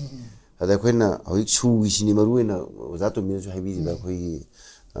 ꯁꯩꯇꯖꯤꯅꯁꯨ ꯍꯥꯏꯕꯤꯔꯤꯕ ꯃꯌꯥꯝꯁꯤ ꯑꯩꯈꯣꯏꯅ sushi ꯀꯩꯅꯣ ꯍꯥꯏꯕ ꯃꯇꯝꯗ ꯑꯩꯈꯣꯏꯒꯤ sushi ꯇꯧꯅꯕꯗ ꯍꯧꯖꯤꯛ ꯍꯧꯖꯤꯛꯁꯤ ꯀꯥꯟꯅꯔꯤꯁꯦ ꯇꯁꯦꯡꯅ ꯁꯨꯗ ꯇꯧꯅꯔꯤꯕ ꯄꯣꯠ ꯃꯌꯥꯝꯁꯤ ꯐꯖꯅ ꯏꯝꯄ꯭ꯂꯤꯃꯦꯟ ꯇꯧꯔꯗꯤ ꯋꯤꯟ ꯋꯤꯟ ꯁꯤꯆꯨꯋꯦꯁꯟ ꯉꯥꯛꯇꯅꯦꯕ ꯑꯩꯈꯣꯏ ꯄ꯭ꯔꯖꯥ ꯃꯤꯌꯥꯝꯅ ꯀꯥꯟꯅꯩ ꯚꯥꯔꯠ ꯁꯔꯀꯥꯔꯗ ꯀꯥꯟꯅꯩ ꯑꯗꯨꯒ ꯑꯁꯣꯝ ꯅꯥꯀꯟ ꯃꯤꯂꯤꯇꯦꯟ ꯀꯥꯡꯕꯨꯗꯁꯨ ꯀꯥꯟꯅꯩ ꯁꯨ ꯇꯧꯅꯔꯤꯕ ꯑꯗꯨꯒ ꯃꯁꯤꯗ ꯃꯈꯣꯏ ꯁꯨꯒꯤ ꯐ꯭ꯔꯦꯝꯋꯥꯔꯛꯇꯨꯗ ꯇꯧꯔꯤꯕ ꯈꯣꯠꯂꯤꯕ ꯃꯥꯒꯤ ꯑꯦꯒ꯭ꯔꯤꯃꯦꯟꯗ ꯌꯥꯎꯔꯤꯕ ꯇꯧꯐꯝ ꯊꯣꯛꯄ ꯃꯌꯥꯝꯗꯣ ꯇꯧꯗ꯭ꯔꯕꯣꯏꯗꯤ ꯀꯅꯥꯗ ꯈ꯭ꯋꯥꯏꯗꯒꯤ ꯃꯥꯡꯖꯒꯦ ꯄ꯭ꯔꯖꯥ ꯃꯤꯌꯥꯝꯁꯤꯅꯦꯕ ꯃꯔꯨꯑꯣꯏꯅ ꯑꯩꯈꯣꯏꯒꯤ ꯄ꯭ꯔꯖꯥꯁꯦ ꯃꯩꯇꯩ ꯑꯣꯏꯕ ꯌꯥꯏ ꯀꯨꯀꯤ ꯑꯣꯏꯕ ꯌꯥꯏ ꯑꯃ ꯂꯣꯏꯅꯃꯛ ꯁꯨꯒꯤ ꯀꯥꯡꯕꯨꯁꯤꯅ ꯑꯩꯈꯣꯏꯒꯤ ꯁꯨꯁꯦ ꯑꯌꯥꯝꯕ ꯍꯧꯖꯤꯛ ꯀꯨꯀꯤꯁꯤꯡꯅ ꯇꯧꯅꯔꯤꯕꯅꯤ ꯃꯣꯏꯅ ꯀꯦꯜꯂꯤꯁꯨ ꯑꯩꯈꯣꯏꯒꯤ ꯀꯨꯀꯤꯒꯤ ꯄ꯭ꯔꯖꯥꯁꯤꯡꯁꯤꯅꯦꯕ ꯃꯄꯨꯡꯗ ꯀꯦꯜꯂꯤꯁꯦ ꯃꯩꯇꯩꯔꯣꯝꯗꯒꯤ ꯂꯥꯛꯄꯗꯨꯝ ꯀꯩꯅꯣ ꯉꯝꯗ꯭ꯔꯦꯕ ꯍꯣꯏ ꯈꯔ ꯀꯥꯝꯗꯕꯅ ꯑꯇꯣꯞꯄ ꯑꯃꯅꯤ ꯁꯦꯇꯁꯤꯀꯣ ꯑꯗꯨꯒ ꯇꯁꯦꯡꯅ ꯀꯦꯜꯂꯤꯗꯤ ꯃꯈꯣꯏꯅ ꯄꯥꯝꯃꯤ ꯄꯣꯠꯇꯣ ꯑꯗꯨꯒꯤ ꯃꯥꯌꯣꯛꯇ ꯑꯩꯈꯣꯏꯒꯤ ꯉꯥꯡꯕ ꯌꯥꯎꯋꯦ ꯍꯥꯏꯕꯅꯦꯕ ꯃꯗꯨꯒꯤ ꯆꯥꯎꯔ ꯈꯨꯗꯝꯗꯤ ꯍꯟꯗꯛꯀꯤ ꯀꯩꯅꯣꯗ ꯃꯅꯤꯄꯨꯔꯗ ꯂꯥꯛꯑꯝꯕ ꯑꯩꯈꯣꯏꯒꯤ ꯊꯥꯗꯧ ꯏꯟꯄꯤꯒꯤ ꯑꯩꯈꯣꯏꯒꯤ ꯏꯆꯤꯜ ꯏꯅꯥꯎ ꯑꯃ ꯍꯥꯠꯄꯤꯈꯤꯕꯗꯨꯅꯦꯕ ꯑꯗꯨꯅ ꯑꯩꯈꯣꯏꯅ ꯀꯥꯟꯅꯔꯤꯗꯤ ꯁꯨꯁꯦ ꯐꯖꯅ ꯏꯝꯄ꯭ꯂꯤꯃꯦꯟ ꯇꯧꯔꯗꯤ ꯂꯣꯏꯅꯃꯛ ꯀꯥꯟꯅꯩꯌꯦꯕ ꯑꯩꯈꯣꯏꯁꯨ ꯀꯥꯟꯅꯩ ꯑꯗꯒꯤ ꯄ꯭ꯔꯖꯥ ꯃꯤꯌꯥꯝꯁꯦ ꯑꯩꯈꯣꯏꯗꯤꯀꯣ ꯚꯥꯔꯠ ꯁꯔꯀꯥꯔꯁꯨ ꯀꯥꯟꯅꯩ ꯑꯗꯨꯒ ꯑꯥꯔꯝ ꯒ꯭ꯔꯨꯞꯁꯤꯡꯁꯨ ꯀꯥꯟꯅꯩꯌꯦꯕ ꯑꯗꯨꯒ ꯃꯁꯤꯗ ꯃꯗꯨꯒꯤ ꯒ꯭ꯔꯥꯎꯟ ꯔꯨꯜ ꯃꯌꯥꯝ ꯂꯣꯏ ꯊꯨꯒꯥꯏꯔꯕꯗꯤ ꯀꯅꯥꯅ ꯌꯥꯝꯅ ꯀꯥꯟꯅꯒꯦꯗ ꯚꯥꯔꯠ ꯁꯔꯀꯥꯔꯁꯨ ꯌꯥꯝ ꯃꯥꯡꯖꯩ ꯀꯥꯟꯅꯩꯌꯦꯕ ꯃꯔꯝꯗꯤ ꯃꯣꯏꯗꯤ ꯃꯅꯤꯄꯨꯔꯁꯦ ꯗꯤꯚꯥꯏꯠ ꯇꯧꯕ ꯄꯥꯝꯃꯦꯕ ꯃꯅꯤꯄꯨꯔꯗ ꯂꯩꯔꯤꯕ ꯏꯚꯟ ꯃꯩꯇꯩ ꯃꯔꯛꯇꯁꯨ ꯗꯤꯚꯥꯏꯠ ꯇꯧꯕ ꯄꯥꯝꯃꯤ ꯑꯗꯨꯒ ꯀꯨꯀꯤ ꯃꯔꯛꯇꯁꯨ ꯗꯤꯚꯥꯏꯠ ꯇꯧꯕ ꯄꯥꯝꯃꯤ ꯅꯥꯒꯥ ꯃꯔꯛꯇꯁꯨ ꯗꯤꯚꯥꯏꯠ ꯇꯧꯕ ꯄꯥꯝꯃꯤ ꯑꯗꯨꯅꯤ ꯅꯥꯒꯥꯒꯤꯁꯨ ꯂꯣꯏꯁꯤꯟꯕ ꯉꯝꯗ ꯂꯩꯔꯤꯁꯦ ꯑꯗꯨꯅ ꯁꯤꯒꯨꯝꯕ ꯀꯟꯗꯤꯁꯟꯁꯤꯗ ꯑꯩꯈꯣꯏꯒꯤ ꯃꯔꯝꯗꯤ ꯀꯩꯅꯣ ꯍꯥꯏꯗ ꯑꯩꯈꯣꯏꯒꯤ ꯃꯈꯣꯏꯅ ꯃꯗꯨ ꯏꯝꯄ꯭ꯂꯤꯃꯦꯟ ꯇꯧꯅꯕ ꯍꯣꯠꯅꯔꯤꯁꯦ ꯃꯁꯤꯅ ꯑꯗꯨꯅ ꯑꯩꯅ ꯃꯁꯤꯗ ꯕ꯭ꯂꯦꯝ ꯇꯧꯅꯤꯡꯉꯤꯗꯤ ꯑꯩꯈꯣꯏꯒꯤ ꯃꯣꯏ ꯅꯝꯗꯅ ꯈꯨꯠꯂꯥꯏ ꯊꯥꯗꯣꯛꯍꯟꯕ ꯌꯥꯕ ꯄꯣꯠꯅꯦꯕ ꯚꯥꯔꯠ ꯁꯔꯀꯥꯔꯅ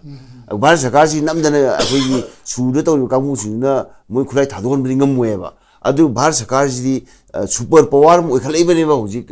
ꯄ꯭ꯔꯤꯊꯤꯕꯤꯁꯤꯗ ꯑꯗꯨꯅ ꯃꯁꯤꯅ ꯑꯣꯚꯔ ꯄꯋꯥꯔ ꯇꯧꯕ ꯉꯝꯕ ꯄꯣꯠꯅꯦꯕ ꯑꯗꯨ ꯃꯗꯨ ꯁꯨꯛꯇꯧ ꯇꯧꯗꯅ ꯇꯧꯔꯤꯁꯦ ꯃꯁꯤꯅ ꯇꯥꯛꯄꯗꯤ ꯑꯩꯈꯣꯏ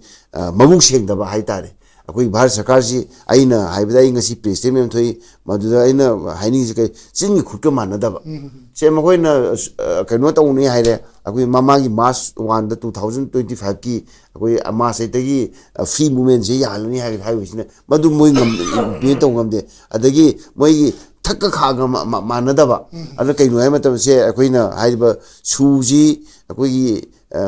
ꯃꯅꯤꯄꯨꯔꯗ ꯂꯩꯕ ꯂꯦꯖꯤꯁꯂꯦꯆꯔ ꯏꯔꯦꯁꯄꯦꯛꯇꯤꯞ ꯑꯣꯐ ꯍꯤꯁ ꯄꯣꯂꯤꯇꯤꯀꯦꯜ ꯑꯥꯏꯗꯤꯌꯣꯂꯣꯖꯤ ꯑꯃ ꯂꯣꯏꯅꯃꯛꯁꯦ ꯑꯩꯈꯣꯏꯒꯤ ꯏꯂꯦꯛꯇꯦꯠ ꯃꯌꯥꯝꯁꯦ ꯑꯃꯠꯇ ꯑꯣꯏꯅ ꯃꯗꯨ ꯌꯥꯅꯤꯡꯗꯗꯅ ꯔꯤꯖꯣꯂꯨꯁꯟꯗꯣ ꯍꯧꯈꯤꯕ ꯐꯦꯕ꯭ꯔꯨꯋꯥꯔꯤ ꯇꯥꯡ 19 2024ꯀꯤ ꯑꯁꯤꯗ ꯋꯥꯔꯦꯞ ꯂꯧꯗꯅ ꯊꯥꯈ꯭ꯔꯕꯅꯦꯕ ꯑꯩꯈꯣꯏꯒꯤ ꯃꯅꯤꯄꯨꯔ ꯁꯔꯀꯥꯔꯅ ꯃꯇꯝ ꯃꯅꯤꯄꯨꯔ ꯁꯔꯀꯥꯔ ꯂꯩꯔꯤ ꯑꯩꯈꯣꯏ ꯄꯣꯄꯨꯂꯔ ꯁꯔꯀꯥꯔ ꯂꯩꯔꯤ ꯊꯥꯈ꯭ꯔꯦ ꯑꯗꯨꯅ ꯃꯁꯤ ꯃꯥꯟꯅꯗꯦ ꯀꯩꯅꯣ ꯃꯈꯣꯏꯒꯤ ꯏꯂꯦꯛꯇꯦꯠ ꯑꯣꯏꯕ ꯃꯇꯝꯗ ꯗꯕꯜ ꯏꯟꯖꯤꯟ ꯁꯔꯀꯥꯔꯅꯤ ꯃꯈꯣꯏꯒꯤ ꯏꯂꯦꯛꯇꯦꯠ ꯑꯣꯏꯕ ꯁ꯭ꯇꯦꯠ ꯒꯣꯔꯃꯦꯟꯅ ꯃꯈꯣꯏꯒꯤ ꯒꯣꯔꯃꯦꯟ ꯅꯠꯇꯅ ꯑꯦꯁꯦꯝꯕ꯭ꯂꯤꯅ ꯋꯥꯔꯦꯞ ꯊꯥꯈꯤꯕꯗꯣ ꯑꯩꯈꯣꯏ ꯚꯥꯔꯠ ꯁꯔꯀꯥꯔꯅ ꯃꯋꯥ ꯂꯧꯗꯕ ꯑꯗꯨꯅꯗꯤ ꯑꯩꯈꯣꯏꯅ ꯇꯧꯔꯤꯁꯦ ꯍꯧꯖꯤꯛꯀꯤ ꯃꯁꯤ ꯍꯤꯡꯆꯥꯕꯤꯅ ꯁꯔꯤ ꯁꯣꯟꯕꯒ ꯆꯞ ꯃꯥꯟꯅꯩꯑꯕ ꯃꯣꯏꯅ ꯇꯧꯔꯤꯁꯦ ꯃꯣꯏꯅ ꯇꯧꯅꯤꯗ ꯑꯩꯗꯤ ꯃꯣꯗꯤꯅ ꯍꯟꯗꯛ ꯂꯥꯛꯏꯁꯦ ꯑꯩꯈꯣꯏ ꯑꯦꯖ ꯑꯦ ꯄꯣꯂꯤꯇꯤꯀꯦꯜ ꯕꯤಯಿಂ ꯀꯣ ꯑꯩꯈꯣꯏ ꯑꯣꯖꯥ ꯇꯣꯝꯕꯤ ꯑꯩꯈꯣꯏ ꯑꯣꯖꯥ ꯇꯣꯝꯕꯤꯁꯨ ꯑꯗꯨꯝ ꯋꯦꯜꯀꯝ ꯇꯧꯋꯤ ꯑꯩꯈꯣꯏꯁꯨ ꯑꯗꯨꯝ ꯇꯧꯖꯩꯑꯕ ꯄ꯭ꯔꯣꯚꯥꯏꯗꯦꯠ ꯀꯩꯅꯣ ꯌꯥꯝꯅ ꯐꯕ ꯀꯩꯅꯣ ꯄ꯭ꯔꯣꯒ꯭ꯔꯥꯝ ꯑꯗꯨ ꯑꯩ ꯊꯥꯖꯗꯦꯕ ꯃꯔꯝꯗꯤ ꯃꯣꯏ ꯇꯧꯔꯤꯕ ꯃꯑꯣꯡ ꯐꯖꯅ ꯂꯥꯎꯊꯣꯛꯄ ꯉꯝꯗ꯭ꯔꯤꯕꯁꯦ ꯃꯣꯜꯂꯣꯝꯗ ꯇꯧꯔꯤꯕ ꯉꯔꯥꯡꯒꯤ ꯍꯥꯏꯔꯤꯕ ꯃꯣꯜꯂꯣꯝ ꯍꯥꯏꯁꯦ ꯑꯩꯈꯣꯏꯒꯤ ꯑꯗꯨꯝ ꯈꯪꯉꯦ ꯑꯗꯨꯝ ꯑꯥꯔꯃꯤꯅ ꯐꯠ ꯂꯥꯎꯅ ꯄꯥꯏꯁꯜꯂ ꯈꯣꯠꯆꯜꯂ ꯑꯃ ꯇꯧꯕ ꯌꯥꯕ ꯄꯣꯠ ꯍꯧꯖꯤꯛ ꯌꯥꯝ ꯆꯥꯎꯈꯠꯂꯕꯅꯦ ꯁꯦ ꯑꯩꯈꯣꯏ ꯚꯥꯔꯠ ꯁꯔꯀꯥꯔꯁꯤꯅ ꯑꯩꯈꯣꯏꯒꯤ ꯚꯥꯔꯠꯀꯤ ꯊꯪꯅꯕ ꯂꯩꯕꯥꯛ ꯈꯔꯗ ꯑꯇꯣꯞꯄ ꯃꯤꯂꯤꯇꯦꯟ ꯃꯥꯔꯁꯤꯅꯔꯤ ꯃꯌꯥꯝꯅ ꯑꯩꯈꯣꯏ ꯀꯨ ꯇꯧꯕ ꯍꯣꯠꯅꯕꯗ ꯄꯥꯏꯁꯜꯂꯒ ꯂꯩꯕꯥꯛꯇꯣ ꯁꯦꯠ ꯇꯧꯔꯤꯅꯦꯕ ꯁꯦꯠꯇꯁꯤ ꯅꯠꯇ꯭ꯔꯥ ꯑꯔꯥꯕꯤꯌꯥꯟꯁꯤꯗ ꯑꯃꯁꯤꯗ ꯑꯗꯨꯅ ꯃꯗꯨ ꯉꯝꯕ ꯁꯔꯀꯥꯔꯁꯤꯅ ꯀꯩꯁꯨ ꯂꯩꯇꯕ ꯄꯤꯛꯈ꯭ꯔꯕ ꯃꯤꯁꯨ ꯌꯥꯝꯅ ꯂꯩꯇꯕ ꯃꯐꯝꯁꯤꯗ ꯑꯩꯈꯣꯏꯒꯤ ꯃꯗꯨ ꯁꯨꯝ ꯁꯥꯟꯅꯔꯤꯁꯦ ꯃꯁꯤꯗ ꯑꯩꯅ ꯁꯨꯝ ꯉꯝꯕꯗ ꯃꯈꯣꯏꯁꯦ ꯑꯩꯈꯣꯏꯒꯤ ꯍꯤꯡꯆꯥꯕꯤꯅ ꯁꯔꯤ ꯁꯣꯟꯕ ꯍꯥꯏꯁꯦ ꯃꯅꯤꯄꯨꯔꯗ ꯂꯩꯔꯤꯕ ꯃꯤꯌꯥꯝꯁꯦ ꯃꯁꯤ ꯊꯕꯛ ꯇꯧꯗꯕꯅꯦꯅ ꯈꯜꯂꯤ ꯑꯗꯨꯅ ꯑꯩꯅ ꯈꯟꯕ ꯃꯇꯝꯗ ꯑꯩꯈꯣই ꯃꯣꯗꯤ ꯂꯥꯛꯇꯕꯒꯤ ꯅꯠꯇꯕ ꯁꯦ ꯃꯍꯥꯛꯁꯦ ꯂꯥꯛꯅꯕ ꯍꯣꯠꯅꯕꯗ ꯑꯩꯈꯣꯏꯅ ꯃꯃꯥꯡꯗ 2023ꯒꯤ ꯑꯩꯈꯣꯏꯒꯤ ꯖꯨꯟ ꯊꯥꯗꯒꯤ ꯍꯧꯅ ꯍꯦꯛ ꯃꯦꯗꯒꯤ ꯍꯧꯅ ꯑꯩꯈꯣꯏ ꯑꯄꯤꯜ ꯇꯧꯔꯕꯅꯦ ꯃꯅꯤꯄꯨꯔ ꯂꯥꯛꯄꯤꯌꯨ ꯈꯣꯠꯄꯤꯌꯨ ꯍꯥꯏꯅ ꯑꯗꯣ ꯃꯗꯨꯗ ꯑꯩꯈꯣꯏ ꯄꯣꯂꯤꯇꯤꯀꯦꯜ ꯄꯥꯔꯇꯤ 10ꯅ ꯑꯩꯈꯣꯏ ꯍꯧꯖꯤꯛ ꯔꯨꯂꯤꯡꯗ ꯌꯥꯎꯔꯤꯕ JDUꯁꯨ ꯌꯥꯎꯔꯤ ꯑꯩꯈꯣꯏꯅ ꯃꯁꯤꯗ ꯄ꯭ꯔꯥꯏꯝ ꯃꯤꯅꯤꯁꯇꯔꯗ ꯏꯗꯅ ꯑꯗꯒꯤ ꯅꯪꯒꯤ ꯃꯇꯝꯗꯨꯒꯤ ꯑꯔꯁꯋꯥꯏꯜ ꯆꯤꯐ ꯃꯤꯅꯤꯁꯇꯔ ꯁꯤꯔꯤ ꯕꯤꯔꯦꯟ ꯁꯤꯡꯍꯒ ꯎꯅꯗꯅ ꯃꯉꯣꯟꯗ ꯑꯩ ꯑꯣꯏꯅ ꯄꯤꯗꯅ ꯃꯇꯝꯗꯨꯒꯤ ꯒꯚꯔꯅꯔ ꯋꯤꯀꯦ ꯎꯅꯗꯅ ꯄ꯭ꯔꯥꯏꯝ ꯃꯤꯅꯤꯁꯇꯔ ꯎꯅꯅ ꯁꯤꯟꯕꯤꯌꯨ ꯍꯥꯏꯅ ꯇꯧꯔ ꯑꯩꯈꯣꯏ ꯂꯣꯏꯅ ꯇꯧꯔꯕꯅꯦꯕ ꯑꯗꯣ ꯑꯩꯈꯣꯏ ꯋꯤꯀꯦꯅꯗꯤ ꯆꯠꯂꯒ ꯍꯥꯏꯔꯤ ꯄ꯭ꯔꯥꯏꯝ ꯃꯤꯅꯤꯁꯇꯔꯗ ꯁꯤꯁꯦ ꯑꯃꯨꯛꯇ ꯁꯤꯟꯕꯤꯌꯨ ꯍꯥꯏꯅ ꯑꯗꯣ ꯃꯥꯒꯤꯗꯣ ꯑꯩꯈꯣꯏ ꯎꯠꯇꯒꯤ ꯑꯗꯨꯝ ꯇꯧꯈꯤ ꯃꯔꯝꯗꯤ ꯃꯣꯗꯤꯅ ꯇꯥꯕꯤꯈꯤꯗꯦ ꯃꯥꯅ ꯑꯩꯈꯣꯏꯗ ꯄꯥꯎ ꯄꯥꯎ ꯇꯝꯃꯤ ꯑꯩ ꯆꯠꯂꯒ ꯍꯥꯏꯔꯨꯔꯦ ꯗꯤꯜꯂꯤꯗ ꯄ꯭ꯔꯥꯏꯝ ꯃꯤꯅꯤꯁꯇꯔꯗ ꯃꯥꯅ ꯀꯔꯤ ꯃꯄꯥꯟꯒꯤ ꯈꯣꯡꯆꯠ ꯂꯩꯕ ꯃꯇꯧ ꯑꯗꯒꯤ ꯁꯤꯆꯨꯋꯦꯁꯟꯁꯦ ꯐꯠꯇ꯭ꯔꯤ ꯈꯣꯠꯇꯦꯅ ꯂꯥꯛꯑꯣꯏꯅ ꯍꯥꯏꯔꯛꯑꯦꯅ ꯑꯩꯈꯣꯏ ꯇꯝꯃꯦꯕ ꯑꯩꯈꯣꯏ ꯑꯣꯜ ꯄꯥꯔꯇꯤꯗ ꯑꯗꯨꯅ ꯑꯩꯈꯣꯏꯅ ꯇꯧꯔꯤꯗꯤ ꯍꯧꯖꯤꯛ ꯃꯅꯤꯄꯨꯔꯗ ꯂꯩꯔꯤꯕ ꯐꯤꯕꯝ ꯑꯁꯦ ꯃꯣꯗꯤꯅꯒ ꯁꯨꯡꯈꯟ ꯈꯟꯕ ꯖꯥꯠ ꯅꯠꯇꯦ ꯃꯥꯅ ꯑꯣꯖꯥ ꯇꯨꯃꯤꯅ ꯍꯥꯏꯗꯣ ꯃꯔꯝꯗꯤ ꯀꯩꯅꯣꯗ ꯚꯨꯄꯦꯟ ꯍꯖꯥꯔꯤꯀꯥꯒꯤ ꯆꯥꯝꯃꯁꯨ ꯃꯄꯣꯛ ꯅꯨꯃꯤꯠꯀꯤ ꯌꯩꯊꯣꯛꯑꯒ ꯂꯥꯛꯄ ꯃꯇꯝꯗ ꯌꯩꯊꯣꯛꯄꯗꯣ ꯃꯥ ꯍꯧꯗꯣꯛꯑꯦ ꯄ꯭ꯔꯥꯏꯝ ꯃꯤꯅꯤꯁꯇꯔꯅ ꯗꯤꯜꯂꯤꯗꯒꯤ ꯑꯩꯈꯣꯏ ꯉꯔꯥꯡꯁꯦ ꯑꯗꯨ ꯍꯧꯗꯣꯛꯄꯗꯨꯗ ꯍꯧꯗꯣꯛꯄ ꯐꯥꯎꯗ ꯃꯗꯨ ꯃꯥꯅ ꯕꯇꯟ ꯑꯃ ꯅꯝꯃ ꯍꯧꯗꯣꯛꯄꯅꯦꯕ ꯑꯗꯨꯃꯥꯏꯅ ꯇꯧꯗꯅ ꯃꯅꯤꯄꯨꯔ ꯂꯥꯛꯏꯁꯤ ꯁꯨꯝ ꯀꯣꯏꯔꯛꯄꯗ ꯄꯛꯂꯝ ꯇꯥꯔꯝꯃꯤ ꯍꯥꯏꯗꯨꯅꯦꯕ ꯑꯩꯈꯣꯏꯅ ꯄꯥꯎ ꯇꯥꯕ ꯃꯇꯝꯗ ꯄ꯭ꯔꯦꯝꯆꯥꯟ ꯑꯃ ꯌꯥꯝ ꯂꯨꯕ ꯑꯃ ꯂꯩꯔꯤ ꯄ꯭ꯔꯥꯏꯝ ꯃꯤꯅꯤꯁꯇꯔ ꯂꯥꯛꯄ ꯃꯇꯝꯗ ꯑꯩꯈꯣꯏ ꯃꯤꯖꯣꯔꯥꯝꯗꯒꯤ ꯑꯩꯈꯣꯏ ꯀꯦꯄꯤꯇꯦꯜ ꯀꯩꯅꯣꯁꯦ ꯂꯥꯛꯑꯣꯏꯕ ꯃꯥ ꯆꯨꯔꯥꯆꯥꯟꯄꯨꯔ ꯂꯥꯛꯀꯅꯦꯕ ꯆꯨꯔꯥꯆꯥꯟꯄꯨꯔꯗ ꯑꯩꯅ ꯄꯥꯎ ꯇꯥꯕ ꯃꯇꯝꯗ ꯆꯨꯔꯥꯆꯥꯟꯄꯨꯔꯗ ꯂꯩꯔꯤꯕ ꯄ꯭ꯔꯖꯥ ꯃꯌꯥꯝꯁꯤꯅ ꯃꯥ ꯂꯥꯛꯄ ꯃꯇꯝꯗ ꯑꯩꯈꯣꯏꯒꯤ ꯀꯣꯐꯤꯟ ꯍꯥꯏꯕ ꯇꯥꯔꯦ ꯑꯁꯥꯕ ꯀꯣꯐꯤꯟ ꯃꯌꯥꯝꯁꯤ ꯇꯧꯔꯒ ꯎꯠꯀꯅꯤ ꯍꯥꯏꯔꯦꯕ ꯑꯗꯣ ꯑꯩꯈꯣꯏꯅ ꯇꯧꯔꯤ ꯀꯣꯐꯤꯟ ꯃꯔꯛꯇꯨꯗ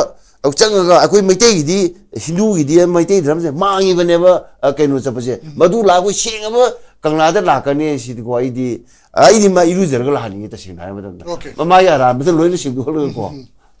ꯑꯣꯀꯦ ꯇꯣꯉꯥꯟ ꯇꯣꯉꯥꯟꯕ ꯑꯩꯈꯣꯏꯒꯤ ꯁꯣꯔꯁꯁꯤꯡꯗꯒꯤ ꯍꯥꯏꯕ ꯇꯥꯔꯦ ꯃꯥꯅ ꯂꯥꯛꯀꯗꯕ ꯃꯐꯝꯁꯤꯡꯗ ꯀꯔꯝꯕ ꯊꯧꯔꯥꯡ ꯇꯧꯒꯗꯕ ꯀꯔꯝꯕ ꯈꯣꯡꯖꯪ ꯆꯪꯍꯟꯒꯗꯕ ꯍꯥꯏꯕꯅꯆꯤꯡꯕꯁꯤꯡꯁꯤ ꯂꯩꯔꯝꯃꯅꯤ ꯑꯗꯨꯃꯛꯄꯨ ꯍꯧꯖꯤꯛ ꯐꯥꯎꯕꯒꯤ ꯑꯣꯏꯅ ꯆꯞ ꯆꯥꯕꯗꯤ ꯈꯪꯕ ꯉꯝꯗ꯭ꯔꯤ ꯀꯔꯝꯕ ꯃꯐꯝꯗ ꯂꯦꯟ ꯇꯧꯗꯣꯏꯅꯣ ꯀꯔꯝꯕ ꯃꯐꯝꯗ ꯃꯍꯥꯛꯁꯤ ꯂꯥꯛꯀꯗꯣꯏꯅꯣ ꯀꯌꯥꯝ ꯀꯨꯏꯅ ꯂꯩꯗꯣꯏꯅꯣ ꯍꯥꯏꯕꯁꯤ ꯑꯗꯨꯒ ꯈ꯭ꯋꯥꯏꯗꯒꯤ ꯃꯔꯨ ꯑꯣꯏꯔꯤꯕꯗꯤ ꯃꯥꯅ ꯂꯥꯛꯄ ꯃꯇꯝꯗ ꯃꯤꯌꯥꯝꯅ ꯂꯩꯔꯤꯕ ꯄꯦꯟꯗ꯭ꯔꯤꯕꯁꯤꯡ ꯑꯁꯤꯒꯤ ꯄꯥꯎꯈꯨꯝꯁꯤ ꯄꯤꯕ ꯉꯝꯒꯗꯧꯔꯤꯕ꯭ꯔꯥ ꯑꯗꯨꯒ ꯉꯔꯥꯡ ꯅꯍꯥꯟꯗ ꯆꯠꯅꯈꯤꯕ ꯁꯨ ꯑꯦꯒ꯭ꯔꯤꯃꯦꯟ ꯑꯗꯨ ꯃꯗꯨ ꯇꯁꯦꯡꯅ ꯏꯝꯄ꯭ꯂꯤꯃꯦꯟ ꯇꯧꯕ ꯉꯝꯒꯗꯧꯔꯤꯕ꯭ꯔꯥ ꯉꯔꯥꯡꯒꯤ ꯃꯣꯂꯣꯝ ꯊꯣꯛꯈꯤꯕ ꯊꯧꯗꯣꯛꯇꯨꯅ ꯃꯔꯝ ꯑꯣꯏꯔꯀꯥꯟꯗ ꯏꯝꯄ꯭ꯂꯤꯃꯦꯟ ꯇꯧꯗ꯭ꯔꯦ ꯍꯥꯏꯕꯁꯤꯃꯗꯤ ꯇꯥꯏ ꯑꯗꯨꯕꯨ ꯃꯁꯤ ꯇꯧꯔꯛꯇꯕ ꯇꯥꯔꯒꯗꯤ ꯀꯔꯤ ꯑꯣꯏꯒꯗꯧꯔꯤꯕꯒꯦ ꯑꯗꯨꯒ ꯇꯁꯦꯡꯅꯃꯛ ꯏꯟꯅꯈꯤꯕ ꯌꯥꯅꯈꯤꯕ ꯃꯌꯥꯝꯗꯨ ꯇꯁꯦꯡꯅꯃꯛ ꯏꯟꯕ ꯇꯥꯔꯒꯗꯤ ꯅꯥꯀꯜ ꯑꯅꯤꯃꯛꯀꯤ ꯑꯣꯏꯅ ꯐꯕ ꯑꯣꯏꯒꯅꯤ ꯍꯥꯏꯕ ꯋꯥꯐꯝꯁꯤꯅꯤ ꯑꯩ ꯃꯈꯥ ꯇꯥꯔꯛꯄꯁꯦ ꯑꯩꯈꯣꯏꯒꯤ ꯅꯥꯒꯥ ꯑꯗꯨꯒ ꯀꯨꯀꯤ ꯑꯗꯨꯒ ꯃꯩꯇꯩ ꯍꯥꯏꯅ ꯁꯤꯒꯤ ꯐꯨꯔꯨꯞ ꯑꯍꯨꯝꯁꯤ ꯆꯣꯞꯂꯞ ꯇꯣꯈꯥꯏ ꯑꯩꯈꯣꯏꯒꯤ ꯔꯨꯜ ꯇꯧꯕ ꯌꯥꯕꯒꯤ ꯃꯑꯣꯡꯗ ꯍꯥꯏꯕ ꯇꯥꯔꯦ ꯃꯣꯁ ꯏꯝꯄꯣꯔꯇꯦꯟꯂꯤ ꯑꯩꯈꯣꯏꯒꯤ ꯃ꯭ꯌꯥꯟꯃꯥꯔꯒ ꯏꯟꯗꯤꯌꯥꯒ ꯊꯥꯏꯂꯦꯟꯒ ꯇ꯭ꯔꯥꯏꯂꯦꯇꯔꯦꯜꯒꯤ ꯇ꯭ꯔꯦꯗ ꯂꯥꯛꯄ ꯃꯁꯤꯒꯤ ꯍꯥꯏꯋꯦꯒ ꯁꯥꯔꯛꯄ ꯑꯗꯨꯅ ꯃꯔꯝ ꯑꯣꯏꯔꯀꯥꯟꯗ ꯃꯁꯤꯒꯤ ꯇ꯭ꯔꯦꯗ ꯂꯝꯕꯤꯁꯤꯗ ꯌꯥꯝꯅ ꯂꯥꯏꯅ ꯑꯣꯄꯔꯦꯠ ꯇꯧꯕ ꯏꯟꯗꯤꯌꯥꯅ ꯁꯥꯟꯅꯅꯤꯡꯕ ꯃꯑꯣꯡ ꯁꯥꯟꯅꯕꯒꯤꯗꯃꯛꯇ ꯃꯩꯇꯩꯅ ꯇꯣꯉꯥꯟ ꯑꯃ ꯀꯨꯀꯤꯅ ꯇꯣꯉꯥꯟ ꯑꯃ ꯅꯥꯒꯥꯅ ꯇꯣꯉꯥꯟ ꯑꯃ ꯍꯥꯏꯔꯤꯕ ꯂꯝꯕꯤꯁꯤꯗ ꯆꯪꯁꯤꯜꯂꯛꯏꯕ꯭ꯔꯥ ꯍꯥꯏꯕꯒꯤ ꯋꯥꯍꯪꯁꯤꯅꯤ ꯑꯗꯨꯒ ꯈ꯭ꯋꯥꯏꯗꯒꯤ ꯃꯔꯨ ꯑꯣꯏꯔꯤꯕꯗꯤ ꯃꯍꯥꯛ ꯂꯥꯛꯑꯝꯗꯥꯏ ꯃꯃꯥꯡꯗ ꯕꯣꯔꯗꯔ ꯐꯦꯟꯁꯤꯡꯁꯤ ꯇꯧꯕ ꯌꯥꯔꯣꯏ ꯑꯗꯨꯒ FMR ꯁꯀ꯭ꯔꯤꯞ ꯇꯧꯈꯤꯕꯗꯨ ꯃꯗꯨ ꯍꯟꯗꯣꯛꯎ ꯍꯥꯏꯕꯅꯆꯤꯡꯕ ꯑꯩꯈꯣꯏꯒꯤ ꯗꯤꯃꯥꯟꯁꯤꯗ ꯏꯍꯧ ꯑꯃꯁꯨ ꯑꯃꯨꯛ ꯂꯥꯛꯄ ꯑꯦꯀꯥꯗꯦꯃꯤꯛ ꯕ꯭ꯂꯣꯀꯦꯠ ꯑꯃꯁꯨ ꯂꯥꯛꯄ ꯑꯗꯨꯒ ꯁꯣꯝꯗꯅ ꯑꯃꯨꯛ ꯁꯨ ꯑꯦꯕ꯭ꯔꯣꯒꯦꯠ ꯇꯧ ꯑꯗꯨꯒ ꯃꯅꯤꯄꯨꯔꯗ ꯂꯩꯔꯤꯕ ꯏꯂꯤꯒꯦꯜ ꯏꯃꯤꯒ꯭ꯔꯦꯟꯁꯤꯡ ꯈꯟꯗꯣꯛ ꯍꯥꯏꯕ ꯋꯥꯐꯝ ꯑꯃ ꯂꯩꯕ ꯑꯃꯅ ꯑꯃꯨꯛ ꯑꯩꯈꯣꯏꯒꯤ ꯑꯣꯏꯕ ꯌꯨꯅꯤꯌꯟ ꯇꯦꯔꯤꯇꯣꯔꯤꯒꯤ ꯗꯤꯃꯥꯟ ꯃꯁꯤ ꯀꯃꯥꯏꯅ ꯌꯦꯡꯕ ꯌꯥꯏ ꯑꯩꯈꯣꯏꯒꯤ ꯍꯧꯖꯤꯛꯀꯤꯁꯦ ꯄ꯭ꯔꯥꯏꯝ ꯃꯤꯅꯤꯁꯇꯔ ꯂꯥꯛꯄꯁꯤꯒꯤ ꯀꯩꯀꯩ ꯇꯧꯀꯥꯟꯁꯤꯗ ꯍꯥꯏꯐꯦꯠꯇꯪ ꯀꯩꯀꯩ ꯌꯥꯎꯈꯤꯒꯦꯁꯦ ꯃꯁꯤ ꯑꯩꯈꯣꯏꯅ ꯁꯨꯝ ꯍꯧꯖꯤꯛꯐꯥꯎꯗ ꯁꯨꯝ ꯇꯥꯕꯗ ꯑꯩꯈꯣꯏꯒꯤ ꯑꯁꯥꯝꯒ ꯀꯩꯅꯣꯗꯤ ꯌꯥꯝ ꯀ꯭ꯂꯤꯌꯔ ꯀꯠ ꯑꯣꯏꯔꯦ ꯑꯁꯥꯝꯒꯤꯗꯤ ꯅꯨꯃꯤꯠ ꯅꯤꯅꯤ ꯍꯨꯝꯅꯤꯁꯤ ꯑꯩꯈꯣꯏꯒꯤ ꯃꯐꯝ ꯑꯍꯨꯝꯗꯅꯤ ꯇꯧꯗꯣꯔꯤꯁꯦ ꯌꯥꯝ ꯌꯥꯝꯈ꯭ꯔꯦꯀꯣ ꯁꯦꯂꯦꯕ꯭ꯔꯦꯁꯟꯁꯨ ꯌꯥꯎꯔꯦ ꯑꯗꯨꯃꯥꯏꯅ ꯂꯣꯏ ꯁꯨꯔꯦ ꯁꯦꯂꯦꯕ꯭ꯔꯦꯁꯟ ꯑꯦꯅꯥꯎꯟꯁꯃꯦꯟ ꯌꯥꯝꯈ꯭ꯔꯦ ꯑꯗꯨ ꯃꯤꯖꯣꯔꯥꯝꯒꯤꯅ ꯀꯝꯄ꯭ꯂꯤꯁꯟꯅꯤ ꯑꯩꯈꯣꯏꯒꯤ ꯀꯩꯅꯣ ꯍꯥꯟꯅ ꯄꯨꯡꯁꯦ 8ꯃꯨꯛ ꯆꯪꯉꯤ ꯍꯥꯏ ꯃꯣꯏꯁꯦ ꯍꯧꯖꯤꯛ ꯄꯨꯡ 3ꯗ ꯌꯧꯅꯤ ꯍꯥꯏ ꯑꯩꯈꯣꯏꯒꯤ ꯀꯩꯅꯣ ꯑꯥꯏꯖꯣꯜ ꯇꯨ ꯁꯤꯜꯆꯔꯁꯦ ꯃꯗꯨ ꯌꯥꯝꯅ ꯐꯩ ꯃꯗꯨ ꯄꯣꯖꯤꯇꯤቭꯅꯤ ꯃꯗꯨ ꯍꯥꯟꯅ ꯑꯣꯜꯔꯦꯗꯤ ꯈꯪꯉꯦꯕ ꯑꯩꯈꯣꯏꯒꯤ ꯃꯅꯤꯄꯨꯔꯒꯤꯁꯤꯗꯤ ꯄ꯭ꯔꯥꯏꯝ ꯐꯣꯀꯁꯅꯦꯕ ꯑꯩꯈꯣꯏꯒꯤ ꯍꯥꯏꯗꯤ ꯏꯔꯥꯡ ꯌꯥꯝ ꯂꯩꯕꯅꯤꯅ ꯍꯥꯟꯅ ꯀꯔꯤ ꯇꯧꯒꯗꯒꯦ ꯍꯥꯏꯁꯦ ꯄꯥꯎ ꯑꯝꯇ ꯂꯤꯛ ꯑꯣꯏꯔꯛꯇ꯭ꯔꯤꯁꯤꯅ ꯇꯥꯛꯄꯗꯤ ꯍꯥꯏꯗꯤ ꯄꯥꯎꯁꯦ ꯑꯗꯨꯝ ꯂꯤꯛ ꯑꯣꯏꯔꯛꯀꯗꯕꯅꯦꯕ ꯀꯗꯥꯏꯗꯒꯤꯅꯣꯃ ꯀꯔꯤ ꯑꯦꯅꯥꯎꯟꯁꯃꯦꯟ ꯇꯧꯒꯗꯒꯦ ꯍꯥꯏꯕꯗ ꯍꯧꯖꯤꯛ ꯐꯥꯎꯗ ꯑꯩꯈꯣꯏꯅ ꯁꯨꯝ ꯇꯥꯕꯗ ꯑꯅꯧꯕ ꯄ꯭ꯔꯣꯖꯦꯛ ꯅꯠꯇꯕ ꯑꯔꯤꯕ ꯄ꯭ꯔꯣꯖꯦꯛ 19 ꯗꯖꯟꯃꯨꯛꯁꯦ ꯍꯥꯏꯗꯤ ꯀꯔꯣꯔꯁꯦ 1203 ꯃꯨꯛꯀꯤ ꯃꯁꯤꯁꯦ ꯏꯅꯣꯒ꯭ꯔꯦꯠ ꯇꯧꯅꯤ ꯍꯥꯏꯕꯁꯦ ꯑꯃ ꯍꯥꯏꯐꯦꯠ ꯇꯥꯏ ꯑꯗꯨꯕꯨ ꯑꯅꯧꯕꯗꯤ ꯌꯥꯎꯗꯦ ꯑꯅꯧꯕꯗ 3,300 ꯃꯗꯨ ꯆꯞ ꯆꯥꯕ ꯑꯦꯛꯖꯦꯛ ꯑꯦꯃꯥꯎꯟꯠ 3,300 ꯃꯨꯛꯀꯤ ꯑꯩꯈꯣꯏꯒꯤ ꯂꯝꯕꯤꯗ ꯑꯩꯈꯣꯏꯒꯤ ꯁꯤꯃꯦꯟꯠ ꯀꯩꯀꯩ ꯊꯥꯕꯁꯦ ꯃꯗꯨꯒ ꯂꯣꯏꯅꯅ ꯏꯟꯀ꯭ꯂꯨꯗꯤꯡ ꯑꯩꯈꯣꯏꯒꯤ ꯄ꯭ꯔꯣꯖꯦꯛ 6ꯀꯨꯝꯕ 7,344 ꯀꯔꯣꯔ ꯃꯨꯛꯀꯤ ꯃꯁꯤꯃ ꯇꯧꯗꯧ ꯃꯥꯜꯂꯤ ꯍꯥꯏꯕꯁꯤꯃ ꯍꯥꯏꯐꯦꯠ ꯁꯨꯝ ꯇꯥꯅꯩꯀꯣ ꯃꯁꯤ ꯅꯠꯇꯕ ꯑꯅꯧꯕ ꯑꯃ ꯂꯥꯛꯄ ꯌꯥꯔꯤꯁꯦ ꯑꯩꯈꯣꯏꯒꯤ ꯐꯝꯐꯝ ꯑꯅꯤꯁꯤꯗ ꯀꯩꯅꯣꯗꯗꯤ ꯊꯋꯥꯏ ꯌꯥꯝ ꯌꯥꯎꯅ ꯁꯦꯂꯦꯕ꯭ꯔꯦꯁꯟ ꯇꯧꯗꯣꯔꯤꯕ ꯆꯨꯔꯆꯥꯟꯄꯨꯔꯗ ꯇꯧꯕꯁꯤ ꯃꯌꯥꯝꯅ ꯍꯥꯏꯅꯕꯗ ꯍꯦꯂꯤꯀꯣꯞꯇꯔ ꯇꯥꯔꯛꯄ ꯃꯐꯝꯁꯤ ꯍꯧꯖꯤꯛꯀꯤ ꯕꯤꯅꯨꯁꯤ ꯍꯦꯂꯤꯀꯣꯞꯇꯔ ꯇꯥꯕꯗꯣꯏꯕ ꯀꯤꯂꯣꯃꯤꯇꯔ 6 ꯈꯔ ꯂꯥꯞꯅ ꯆꯠꯂꯒ ꯃꯔꯨꯑꯣꯏꯅ BSF ꯆꯠꯄ ꯀꯥꯟꯁꯤꯗ ꯃꯁꯤꯒꯤ ꯂꯝꯕꯤꯁꯦ ꯃꯁꯤꯗ ꯑꯩꯈꯣꯏꯒꯤ ꯍꯣꯜ ꯀꯝꯃꯨꯅꯤꯇꯤ ꯑꯩꯈꯣꯏꯒꯤ ꯂꯩꯔꯤꯕ ꯃꯣꯏꯒꯤ ꯃꯌꯥꯝꯁꯤꯒꯤ ꯑꯆꯧꯕ ꯁꯤꯚꯤꯜ ꯁꯣꯁꯥꯏꯇꯤ ꯃꯌꯥꯝ ꯎꯅꯕ ꯂꯝꯕꯤꯗ ꯔꯣꯗ ꯁꯣꯒꯨꯝꯕ ꯇꯧꯔꯒ ꯆꯥꯎꯅ kilometer taruk ter pung yam sang na madugi aduna pung ani muk devote to bagi tanja ma hairi ba ko aduga masi lorakanda lakpasina masidagi lakpase kangla fu lakpana ta kana mayam haina ba airport fu lakpa airport na condition sine kengma phatadi mayam khud haidra khotana kano ka tidim no tagina kangla fu lakka sida matam jam tiel kai na kana pung ahum ma khai da aeroplane je pai du ngai le re hai kano khigi kano airport kano guwahati da su Bhupen Hazarika function pung ahum ma khai di chalaga ngai bani na aduna akhoigi se laktori se minute khudimak second khudimak yam maroi ba ngang doi su yam ojani thambi ki bani yam maroi ba manipur gi parjana ngai rega leiba lakpa se ngasagi akhoigi amosanta hoi kaino haina ma che thadok pire madu yam phachaba mi yaw se loram dai se all political party map se hana unadogi yam tai tau gre ba BJP su tau gre du unaba se phangdre ba handak ki lakpa se di all party map se gi representative map se hai kai ha kanda hanagi prime minister lakpa map se loimak irrespective of political parties kai ko the link bi isi political BJP ki leader lakpa na India ki prime minister lakpa ni na MLA ma'am adu civil society ma'am se ngaktang mo su matam kra PB ba phai civil society ase akhoi tamosa te ngasagi statement du yawi madu yam phaji aduna manipur le ba civil society ma'am sing hakki kholawa ma hai mi se awab se aidang ngaktang phongdok khadi awab di khitang ni handai ba madu phongdok pagi opportunity ba pi ba se madu madi phai hai ba sima ba thamjage aduga hojiki akhoi ki development da khoi nyakon u ba se British legacy se India na thugai ba ngamde sa songi question sila kan British legacy kai do kan Manipur da moina yam kanna maru ibne ko da lebak se thugai ba yae ba adu thugai ba ya da civilization culture sine ba adu Manipuri civilization Manipuri culture is yamna mi gi thamoi da churaga geography ga churaga lei gre ba aduna khangda ba kangu kharna ya khoi gi naga chilong ma koi na horo kan ma se di yaroi adi yam chat lawba numit tong na manga leiba Manipur kaino ni civilization ni masini akhoi dagi nati moi dagi oram de pulap ki coexistence ni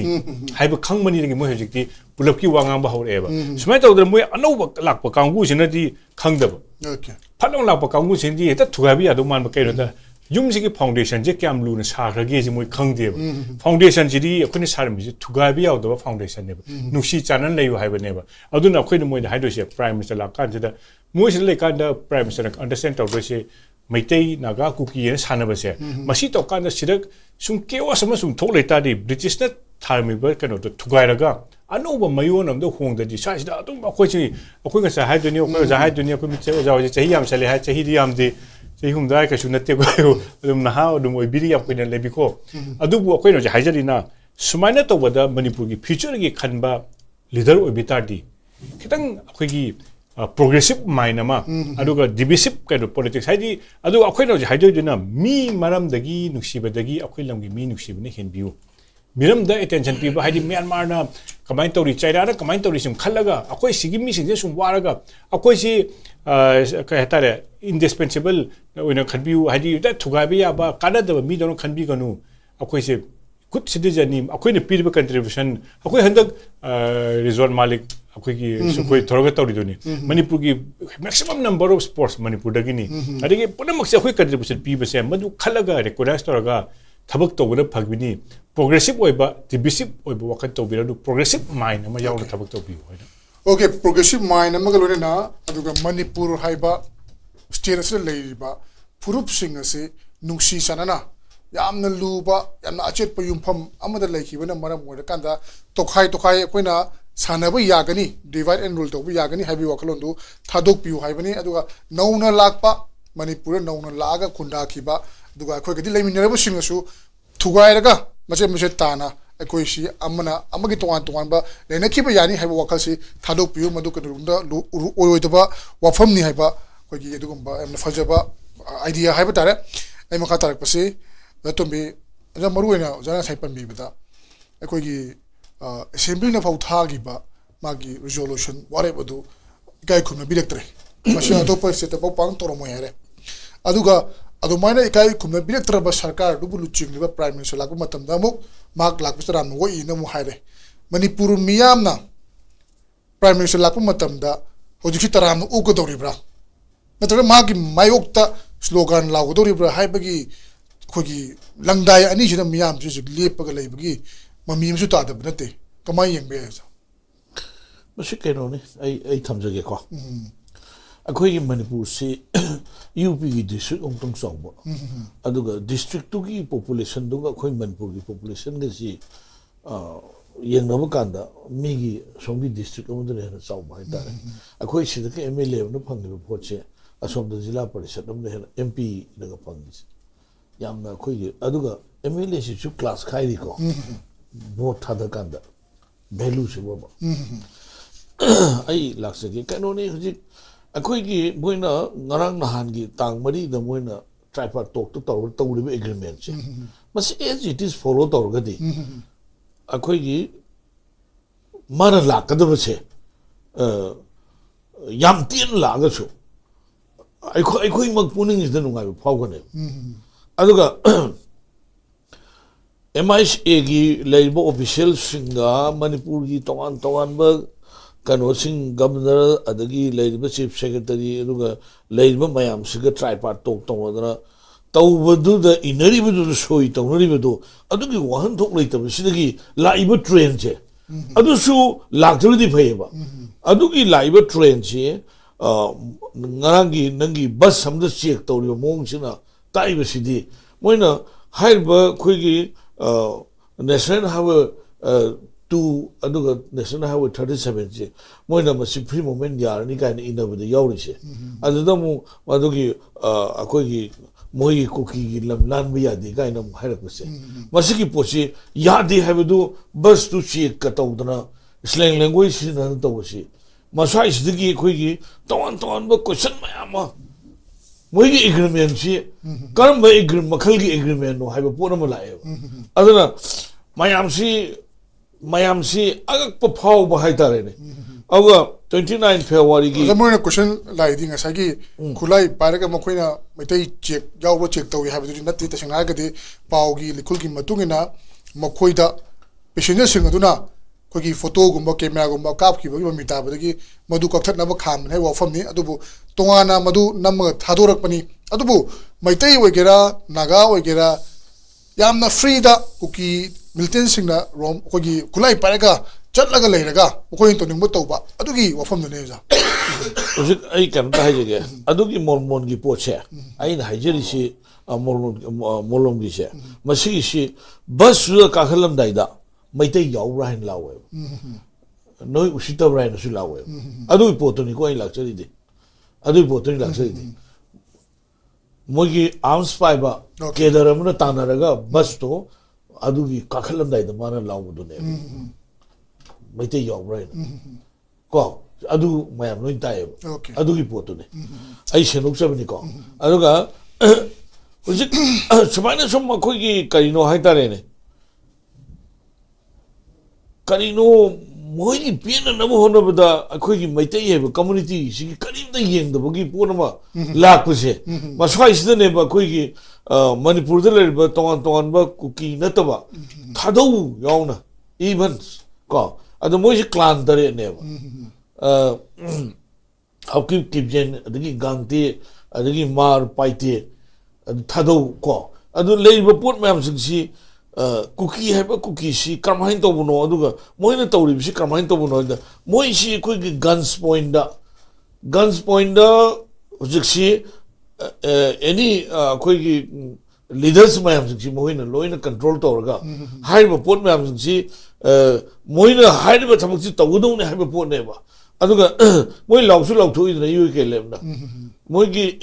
union territorial गी कनोसी demand सिगी पोट against लाखो तारगदी मधुगी लाइब मीदु मिसक्तो मधु खुदोंग थिबो नंगनी हाइबदी मोइ अदुगी मथक action लौगने हाइबने अदो मधुमक हाइरगसु अखोइगी मैतैसी यामना अखोइगी इंग तप याम सौगंदबु कांगुनेबा सुम येंग लाइने हुजिकसे सुम येंग लाइनेबा अदु भारत सरकार तो अखोइ सुम येंग लाइनेबा सुम येंग लाको सिगी मसिगी कोन कोन वदा उपाय लेरत तागदी अखोइ 1949 नि मर्जर दो अदुगी पोतु लाकनेबा अदुगी पोतु मयम सोइन खुट्टे लकनेबा अखोइ दे येंग मेंगसे हंदुबु याद्रबनिना अदुगी पोतु लाकनेबा अखोइ अपुनमगी पोसे अदाइदु लाकनेबा अदुगा कनो चिंगा apa makal पाएगा तौन असम राइफल की कैम्प मनाक्ता बंकर साधन लेगा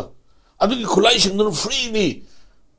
मोगी प्रियम्बल द इरिबसिंग द लोइना वायोलेशन तौरगा तंपाक्ता लेबा खोगी मयाम संजन लोइना तखाइरगा रुमाल मोबाइल लोइना यावो फारगा अंगांग सिंग सीदा सुम नोमेन सुम काप्ता हलाबा लंबी चटपे यारोय सुम थिंगाबा चटलिबा ट्रक तु द नोमेन काप्सलाबा अमाय सुम तौरगदी अखोगी अंगांग मयाम सिंग सु सेंटिमेंट सोलकनी मतम लाकदुर पोतो अदु मधु सेंट्रल स्टेट गवर्नमेंट मधु कंट्रोल तो वागने ओके अदुना आईगी मेसेज से अखोगी इनग्रीबा अखोगी नंगी ट्राइपार्ट की एग्रीमेंट से सु साइन तौनगी से सना हनब ngамदौ लेगा सना हन बिबगी पोट अमा मेसेज दा अनाउंस तोबिरो करिगुम्बा नेशनल हाईवे अनि सिदा करिगुम्बा anybody satwa matamda kuki na disturb tawrabudi shoot and aside tawne lawtho natragana cancel tawro madu ido akhui ki kanu na tehba yanadra tokno bi aw polam ne ba natra yanadra na cancel tawro natragana ngaitana sum madu ki disturb tawdra sahi kyam yamage ba akhui receive pare nomai pare guns kano adu pare ko अहिंग द master मांग बुथो थिले अदु कि गान दगे से लुइ खनो वाने बा अखोइ मणिपुर सि ख्वाइ दनि पोट तांग दइ बो अखोइ सि इंडिया द नंबर 1 ओयर बने बा बिकॉज ऑफ दैट मो इलीगल टैक्सेस मैम से मसिन मरम ओयरगा अदु की पोतो अखोइ की एक अगुट की पाइर बा टूथब्रश अदि नंगी कोलगेट सापोन चीनी सामना दिस एंड दैट एवरीथिंग अखोइ की फंगी मनसे दिल्ली गुवाहाटी दा स्वाइ अखोइ होमन न ए कइनो आदे ओके अदना से जस्ट अखोइ मनपुर मियाम गलरेना अखोइ सिमा आई थमजरी सिने मसी गोफम से करिगुम्बा अखोइ की ट्राइपार्ट टॉक्स एग्रीमेंट सिदा याउरिबा मयाम सिंगसी अमसो लोइना मसिगी सि फॉलो तौनरगदी अमसो इंगना लेनबा याबा पोट अमनेबा हाना जुगी अहोम खर लेबको अदुगी दु वायोलेट तौरगदी नेशनल हाईवे द चप यादरगदी मधुगी मथक एक्शन नबम थोएबा एक्शन करगुम लौद्रगदी मधुगी एग्रीमेंट दो कैंसिल तौबियो ओके एग्रीमेंट कैंसिल तौदबनी हाइबनी चरबा यादरबा एग्रीमेंट दी थमोई करी कारगतगी हाइबा फमजदी अरोय पोइना वेसांता खोगी होजे जासत जेजु फसन हाइबी खरे हाइतारे दुगा जातो मिनसु अखोगी लेरिबा मैतै नागा अदुगा तो पुरुप सिंह हाइबा तारे कुकी यरिबा सिंह याउना तोंगान बा मखोई सिंगसी लोइनमक मसी काइबा यारोइदबा मणिपुर से इंटेक अदुम लाइगदबनी सुगुम सुगुम वारी लई सुगुम लिपुन लई हाइबसी मसी इंडिया गवर्नमेंट खंग्रब्रा और खंगना करिगिदमक्ता चप चाबा स्टेन अमता होजु फाव हाइद्रिबनो फॉर एग्जांपल यूनियन टेरिटोरी की डिमांड तौर पोगेरा ग्रेटर नागालैंड वगैरह नखोई की दु यारोय मणिपुर काइबो सुंगा यारोय हाइबो वाफम सिमा थमदना सुम लइबसना इरांग सि हौजा सुम कोगी मथि फोंगनबगी मचाक अमु ओइरब्रा मसिना अदुम तुंग कोइना पीस थमबदि लाइना तुंग कोइना अदुम इरांग टेक हौनबगी लंबी अमा यालम लब्रा हाइबी वांग सिनेजा कमाय यंबे प्रेमचंद्र केनोनी अखोगी सैतजिनसु हाइबदन अखोई प्राइम से लाकदोसी यामना खासिल क्लियर से ओइदब कई तो बदगे तो अखोनी खलजे माना ला कई लाथोंबदगी हाइबदुने तौसी अदुना अदु माना तौरगा हुजिसे भूपेन हजारिका की मागी इनोरल कनोदु गरांग बटन नंबर दुम तौई माना पैसा तिगना मवान लाक्तसु अदु तौरो लाक्पि आइना अदि मागी मन की बात दुम लाथोसु यायबा माने पब्लिक मीटिंग दे लाथोक पाइजे डिस्कशन नतेबा वन वे ने तौदि यामना डिकेटर लोय बाइन सी तौने दा तौनी तौरो हाय लाथोम चखिदुइनेबा कनामते वाइ सानरोय मा अदुना नि अखोइना ngasi communist party of India मार्क्सिस्टना अखोइ प्रेसिडेंट मेम थोइ स्टेटमेंट दो कई हागे अखोइ ऑल पार्टीज मीटिंग इंक्लूडिंग अखोइ सीएसओ सिंग याउना तौबी ओइजे अखोइ हाय मैनुगन अखोइ डायलॉग तौनरगा अखोइना पाम द प्राइम मिनिस्टर अखोइ पाम दु लाथोक पिरमदि फायबा अखोइना पाम गदरा पाम वेदरा खंगदबा मा अदु लाथोक पाइजे मदुदी मन की बात की केनु दई मागी था खुदिंग लाथोक पुरो अदु लाथोजु यायबा अदि मा लाकदुजे अखोइ स्विच मेलगा जो इनोवेशन तौबी यायबा अखोइ सेक्रेटरी तौने मा तौने अदु लोइन मसि क्राइसियल क्लियर वेंदबा अदुना आइना खनबददी सी फिल्म मजिदा मागी यामना dictatorial लोइबा mai ke no je la kani hai ra si koi na koi la kai la hai si bo chamam nan ma se ngarang na da ni koi governor na ga koi BJP mili myam ko na adu su yam na kanu takum thok ta bane governor office la kai la tho loi de governor kai da muk ta no ruling party ki koi MLA ko ta ko tu ka nge si MLA lai ni na atai ju dum ko wi ai na al mo de message bi da ga koi loina mo ta on bi ai na koi si bo bi na hai ni BJP ki koi office on tho bra Raj Bhavan ji hai hang ba ya wang ne ba na koi ni yeng ga do di hauji ki ahan badal laiba akoi gi aduna ne koi na governor si da all party to na ko na bhai ba do akoi apa ma khara CSO sing apa ma khara manipur praj apa ma phodo na prime minister da akoi gi adu simbi na ade amana akoi makoi na hai di chwa sambur la ko da ma la ko da IDP sing khara unane na adu di ai ni sung IDP sing do akoi gi pick and choose na te moi to gi se unaga da mi do moi same ra bani tu mina sai ta ji kana kana unaga de hongo chaw ai khut je thang la hai do na te ba ai na IDP ra ai ne da unage sa da ai IDP ne unaga do na te ba same ra ba toksin na ba kai no ne ba moi to do si aduna adu u chai ba du na di manipur da sajin to se akoi gi yaroi manipur ngasi gi akoi gi phim ma da na hawi ti am na khasel yaru ba policy yam na seng ba adu ma am changi bar sakani am changi natra boi di se akoi ai di hoji da sung wa kan khalam me akoi sai ta jina ka kai no da akoi ji amma ju satpe ya da ba amma ju satpe ya da ba de gi manipur je hum thono thuwa ka dra maitai yema naga ge ma kuki yema madu de khoi kai to de ha bi na chin na di haining da ba ijel ga sin sang ye ba yam sa thi ba akoi gi phil ma ma manipur la ka dra na akoi na ta ba hawai ba na ro sing jina